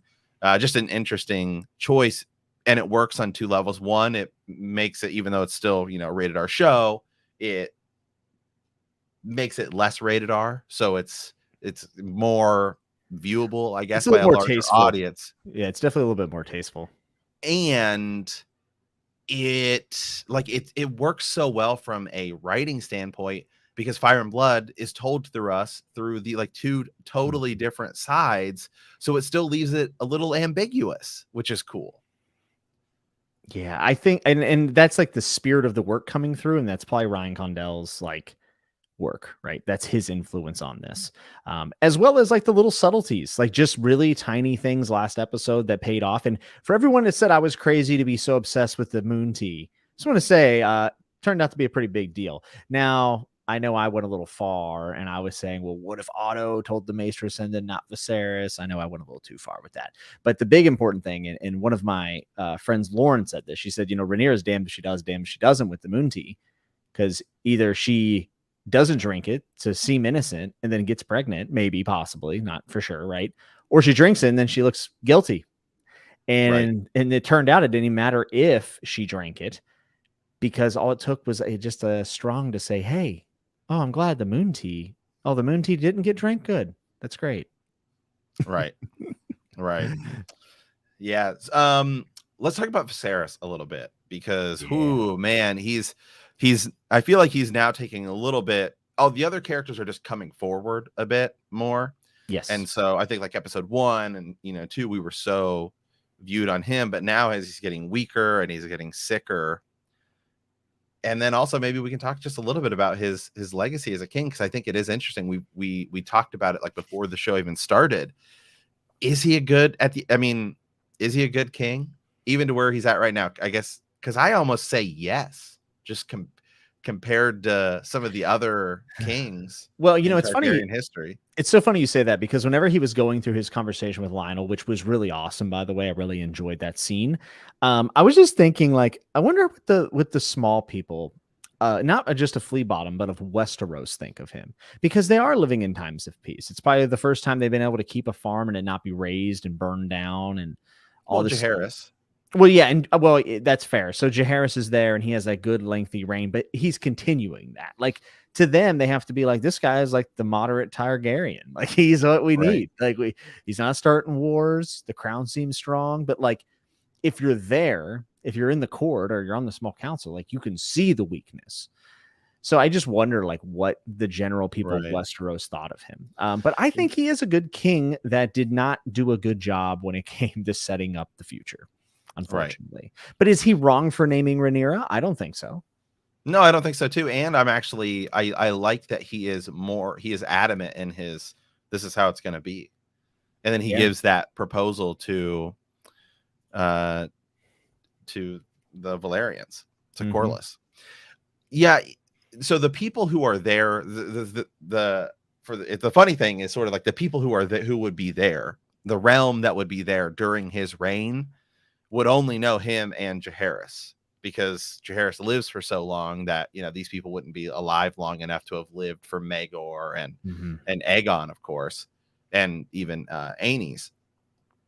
But I feel like he's kind of in the middle. Of course, a lot of bad kings. There's a lot of bad Targaryen kings, but he's kind of like, I don't know, he's kind of like he's okay, he's good.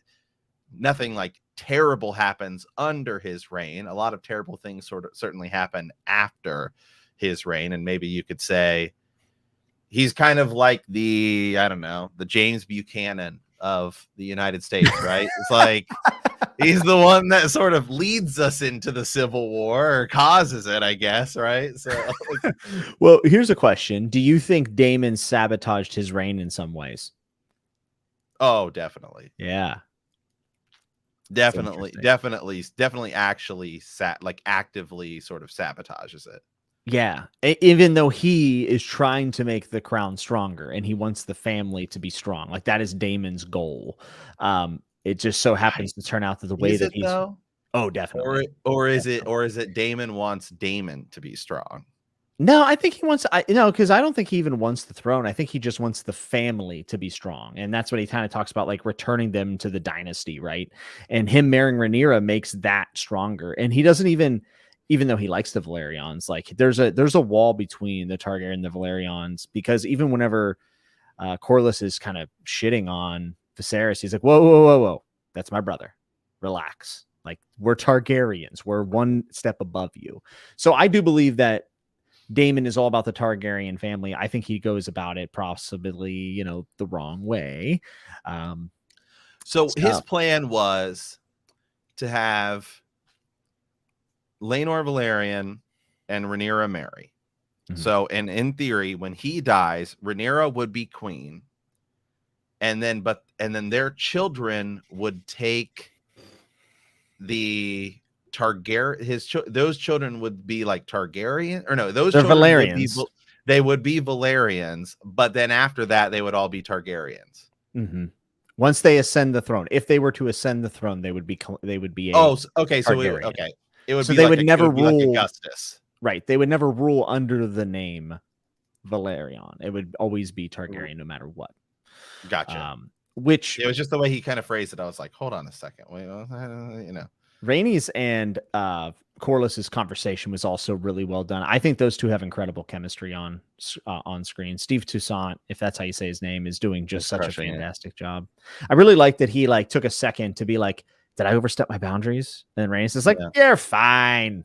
He's a pushover. Well, we did get a super chat here from Matt saying, one of the worst Thrones episodes felt like a soap opera, irrelevant relationships that weren't built, random fight out of nowhere, kings just dying in the background. Interesting. I would say that's probably not going to be the popular opinion, but say true. I appreciate the super chat. Chat. And hey, everyone's entitled to their own opinion.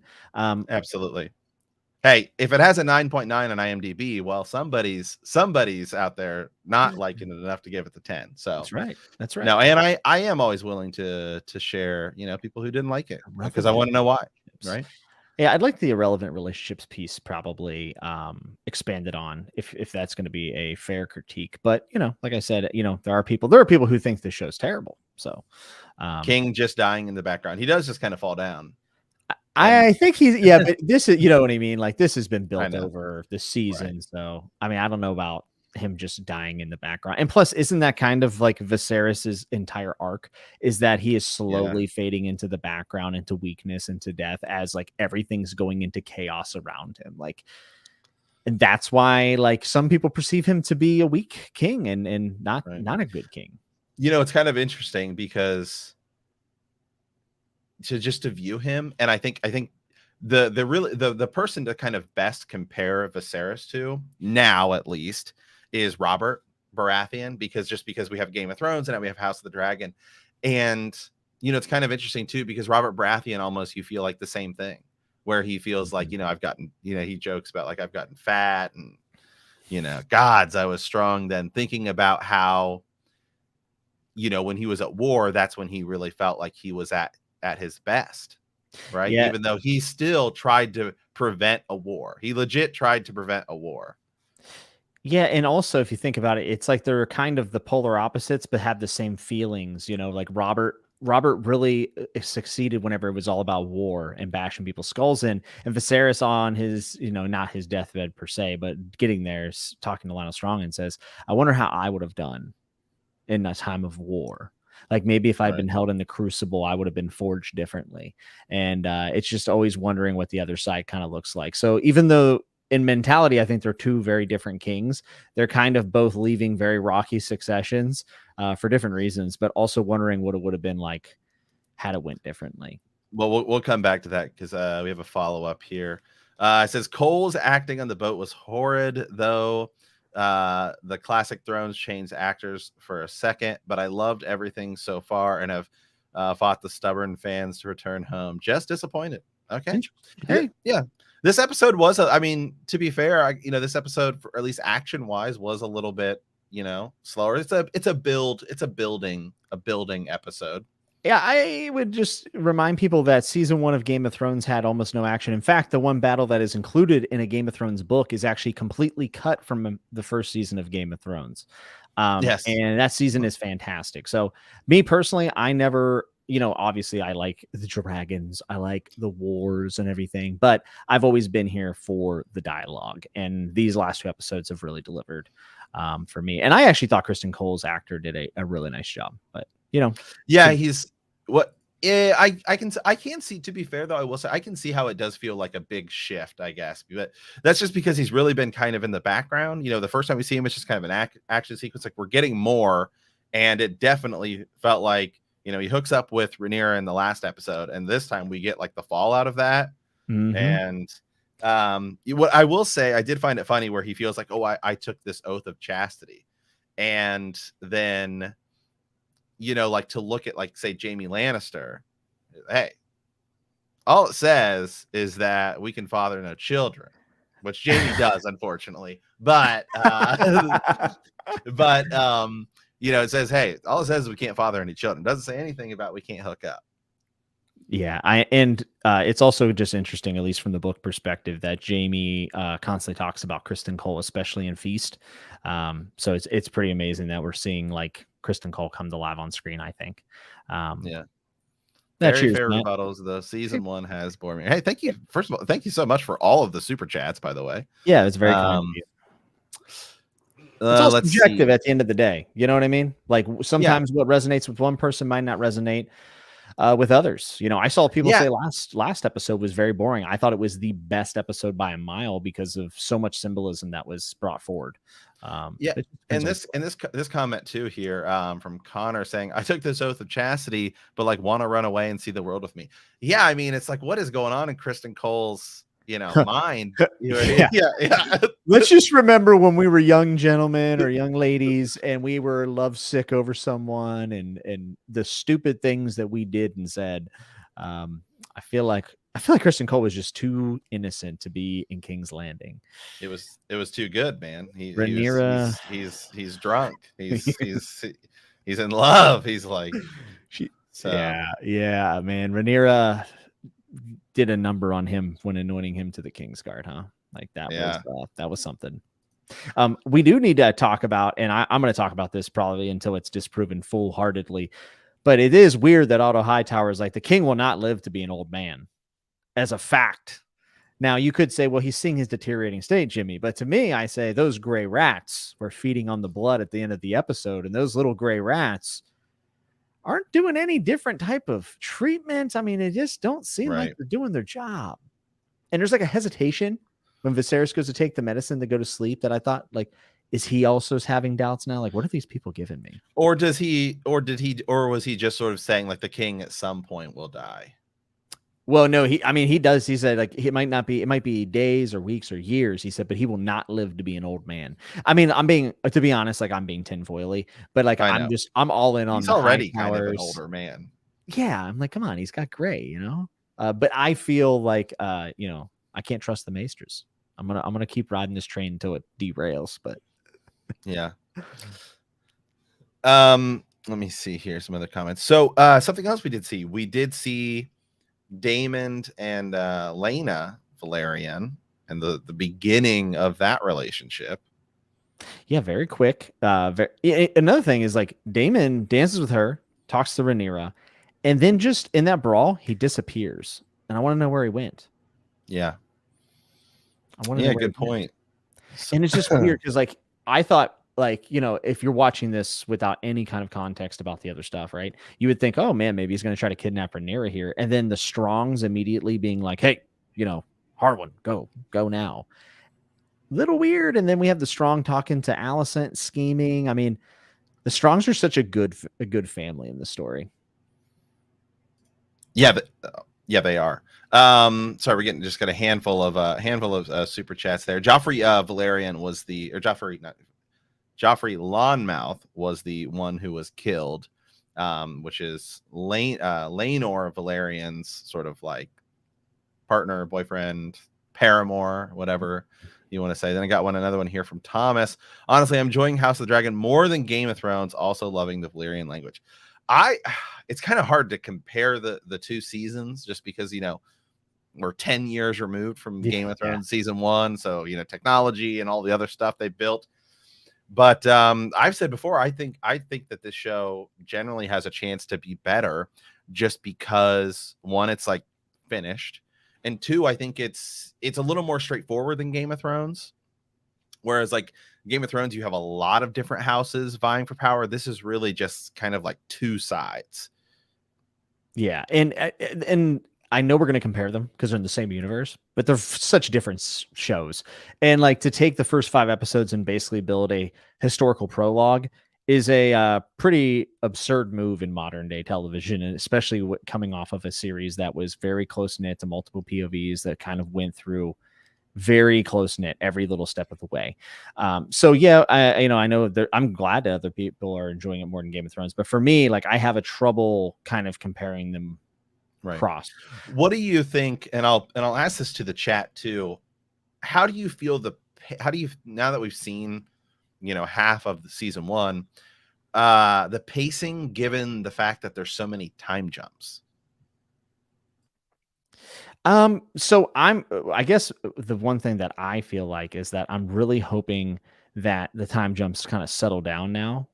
Like, I think that we're going to be way more in the moment going forward now. But the pacing of it was fine. Like, I think that they executed them rather well. There wasn't a lot of confusion with the timeline, like Witcher season 1 or anything. So I thought it was fine. Very curious to see what it looks like going forward, especially in season 2. Like, are we going to do like little 6-month drops here and there, or do you think that we'll just stay in?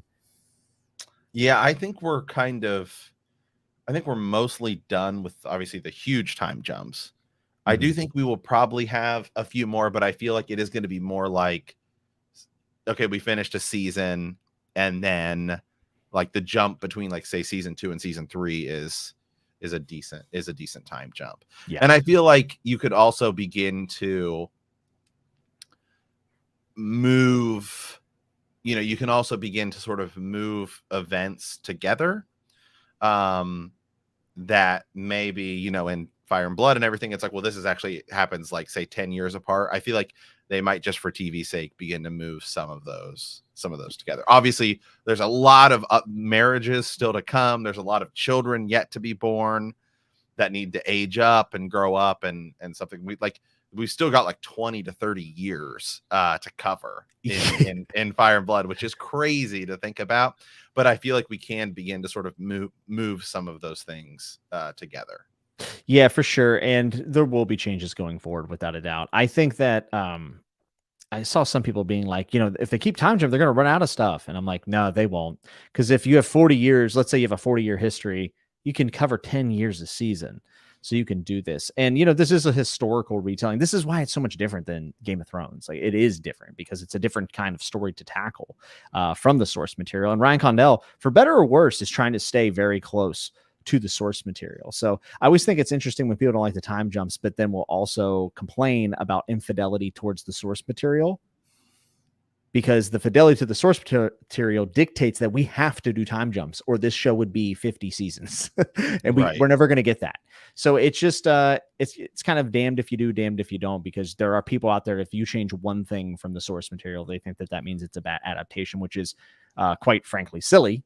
But yeah, it'll be interesting. And I think it's a pretty bold decision to do the time jumps. It's definitely this frequent, but it's going to slow down. It already has in the last 2 episodes. Obviously, we have this big one here, and I think it's going to be a little bit more in the moment.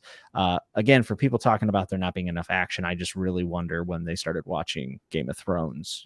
I just wonder, because that first season is very mundane. Yeah. Here's another question. So earlier this week, they showed a lot on Twitter of Alicent they filmed like a wedding scene for her. Mm-hmm. And then of course it didn't end up making it, but we did obviously get Rhaenyra's wedding. Now that I've seen Rhaenyra's wedding, right idea to keep it. We don't know what they chose to keep. Obviously we've seen the episode, but we don't know where they said, okay, we're going to choose this instead of showing Alicent's wedding to Viserys. And so we're going to keep this scene instead. But I almost feel like now I do wish we'd seen it anyway, just for the sake of it. But I almost feel like I wish I'd seen it now, just because like Rhaenyra's wedding has a lot of like turmoil that goes on during it. Yeah. And I feel like it could have been a really cool comparison to see her wedding and have it maybe go off perfectly. And then you get the line of, oh, childbirth isn't so bad. And you begin to sort of separate the two. I mean, we're doing it anyway. Yeah. But do you think missed opportunity not doing it? Of course, we don't know what they said. We're going to keep this scene right instead. So it's hard to. So I think it's a pretty valid like concern. Like that could have been really cool. I would love to see that. Also, I heard that there was like a scene with Lena with Vhagar possibly. A dragon egg. That sounds yeah. interesting. But here's the thing. One, I think most shows try to avoid doing 2 things in one season. That's why we didn't have 2 tourneys when Daemon comes back last episode. It should have been during a tourney, but they cut it. I understand that. So I think that's part of it, perception. So people we don't want get 2 confused. weddings.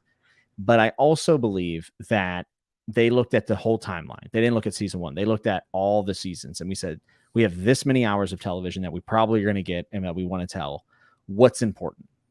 And they probably said, let's cut and get through more of season 1, because me and things are going to get insane. And for the people who, do want action, I hear you. I like a good dragon battle too. Just wait. Just wait. All of this stuff here, all this buildup is going to have payoff. Major payoff. And those moments will be a lot longer, a little more long-winded, and given a good opportunity to shine. I mean, some of the stuff that's going to come down the pipe here is going to be insane. It's going to be, yeah, it's going to be absolutely. I actually did a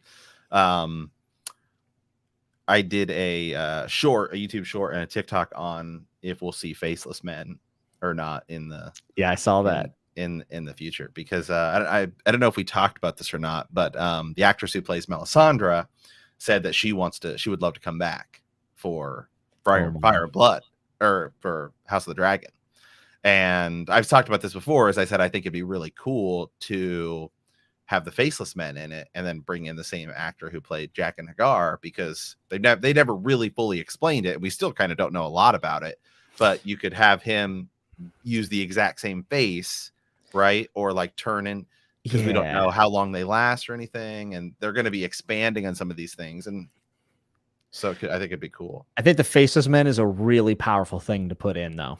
Like, it's like power level 9,000, but the thing I like about it is that it's not dragons, so it's a different high-powered mechanism. So if they could fit it in and make it work, I'd like to do it. I don't want to see them do it just to do it, but if they can make it work, I'd be down. I'd be super down. Well, I think just because it's like this whole thing is going to turn into a huge civil war where they're all assassinating each other and killing kids. I mean, like, just get ready, okay? Like, I mean, for those of you we won't go into specifics. Don't want to spoil anything. Especially, we have gotten comments of people saying we've spoiled too much, so I will pull back. All I'll say is, how about this? And try not to. There's things that happen in Fire and Blood, specifically in this story that they're going to tell, that I don't know how they're going to put it on television, even though it's on HBO. Right. Yeah, I know. Connor says we don't need Great. faceless men. We need Matt Smith buttocks. That's high powered. Oh man. Here we go. They teased super chat here. They teased the motif for Lord of the Light last week in the burning dagger scene. Melisandre is coming for sure. I hope so. And they've brought this prophecy up more than once now. Mm-hmm. What do we think that's going to be? I feel like when Kristen Cole was on the boat with her today, I said this during the live stream. Is that going to be the thing? One of the things that really causes Rhaenyra to actually feel this bigger reason to try and go through all of this, because we know, we don't, not spoil anything, but she goes through some pretty super serious stuff later, and I feel like it would be very easier to just be like, whatever, I'm out. Yeah. Possibly. I will say this, for those who are hoping that it in no way continues to connect, it's going to continue to connect for sure. I'll be interested in Melisandre shows up. I know the actor wants to make an appearance, and in theory you could make it make sense. She would be really, really young at this point, I believe. I don't know. Well, she could look the same.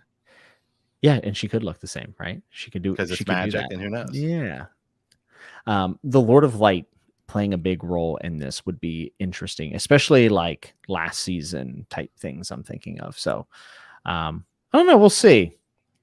Do you think we're going to, it feels so far removed, but they keep bringing it up. And so do you think we're going to explore any of that stuff? It's why do they, I guess right now it's the whole idea is you're the heir, right? Yeah. But I felt like you could have just done it once, but then they brought it up again. Yeah. Yeah. It feels on purpose, doesn't it?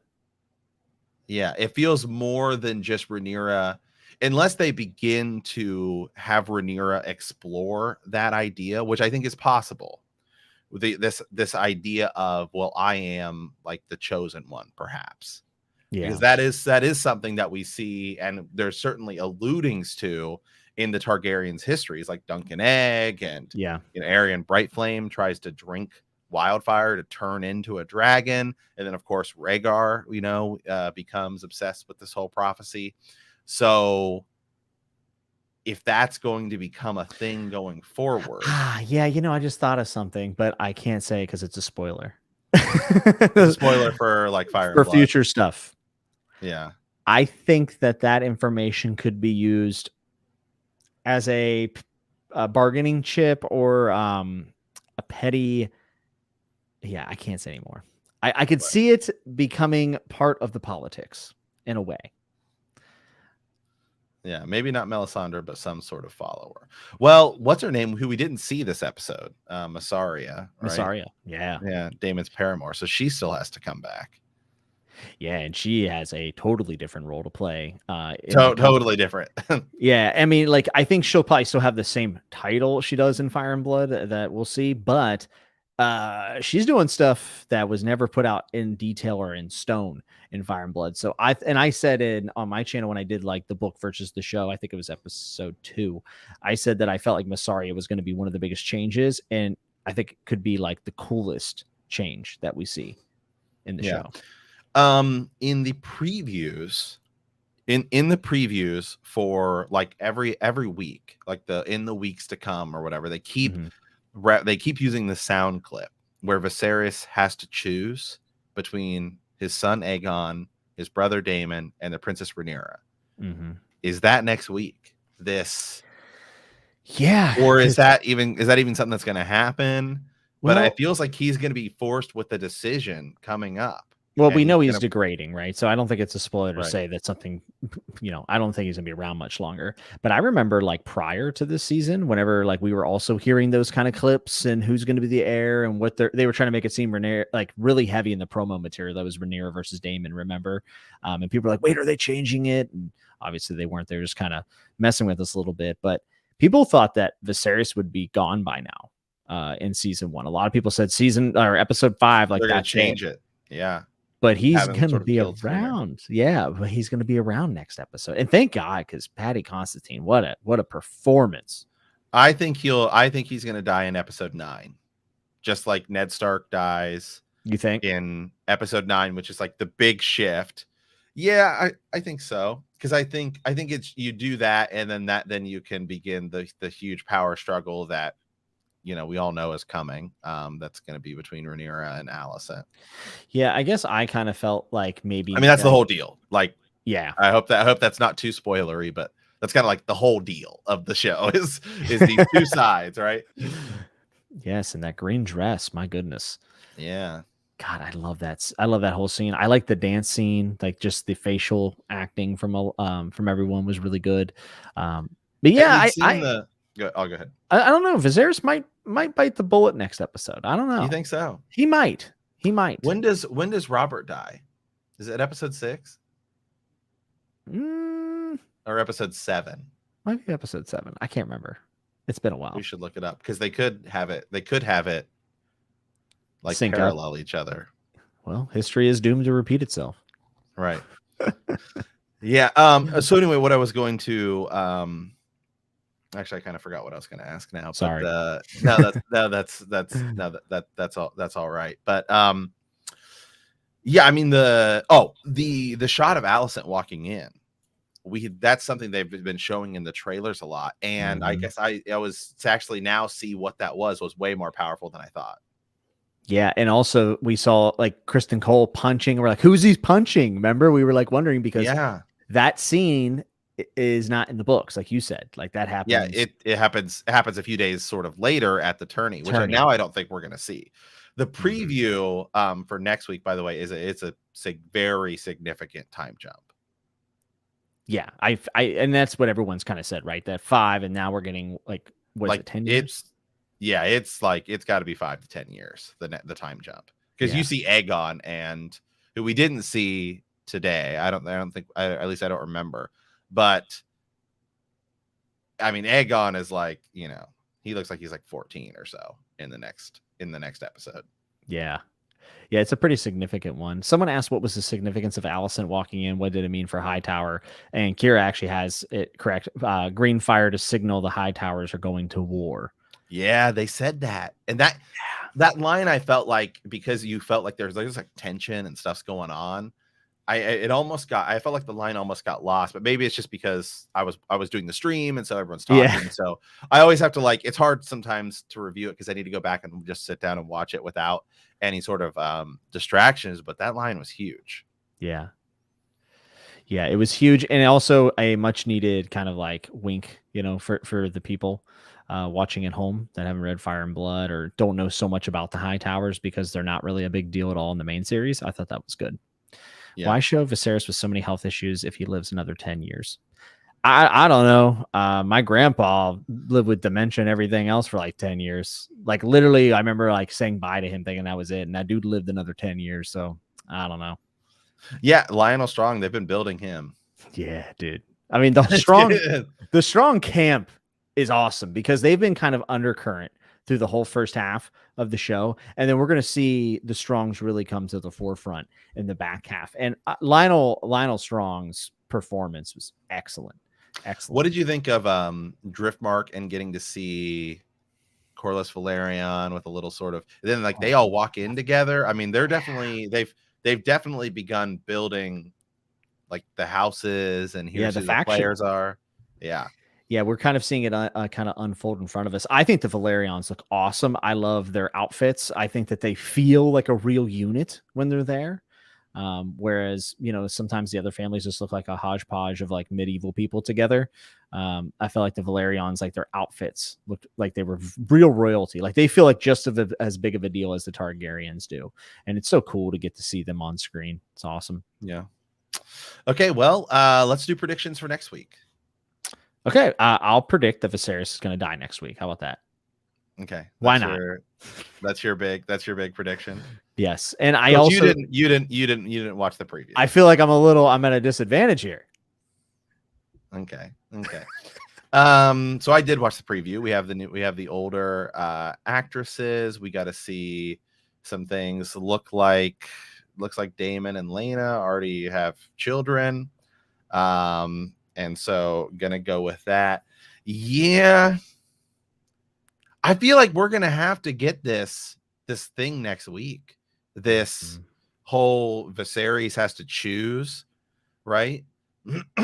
of who's going on, or that's going to be like that's going to come to a forefront next week. It's going to be put down on the table of something has to happen for Viserys to even have to begin to question why not Rhaenyra.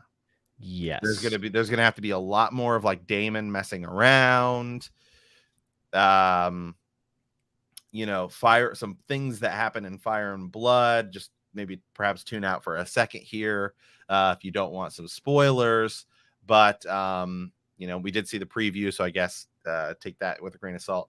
Is that some of Rhaenyra's children, their parentage is questioned as to who could be the father? So that plus the history we've seen could cause Viserys to, like, Viserys may flat out by this whole thing, he may flat out, they may change it to where he flat out is like, no, you're completely disinherited, and he's been hinting at it, and Aegon is the heir.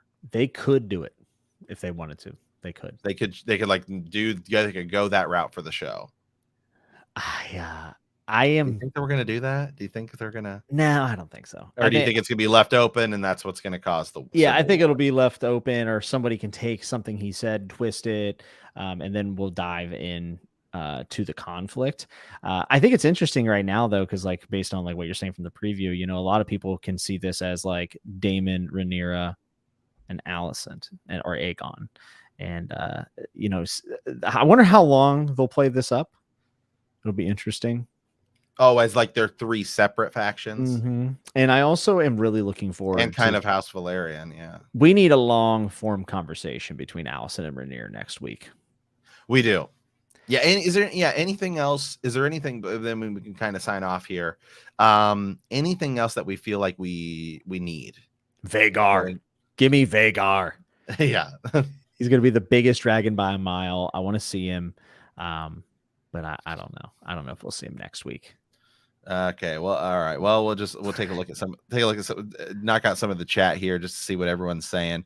Guys, leave us a comment. Let us know what you guys thought of the episode. Like, rate it like out of 5 stars. It's pretty clear Ryan Condal is agreeing.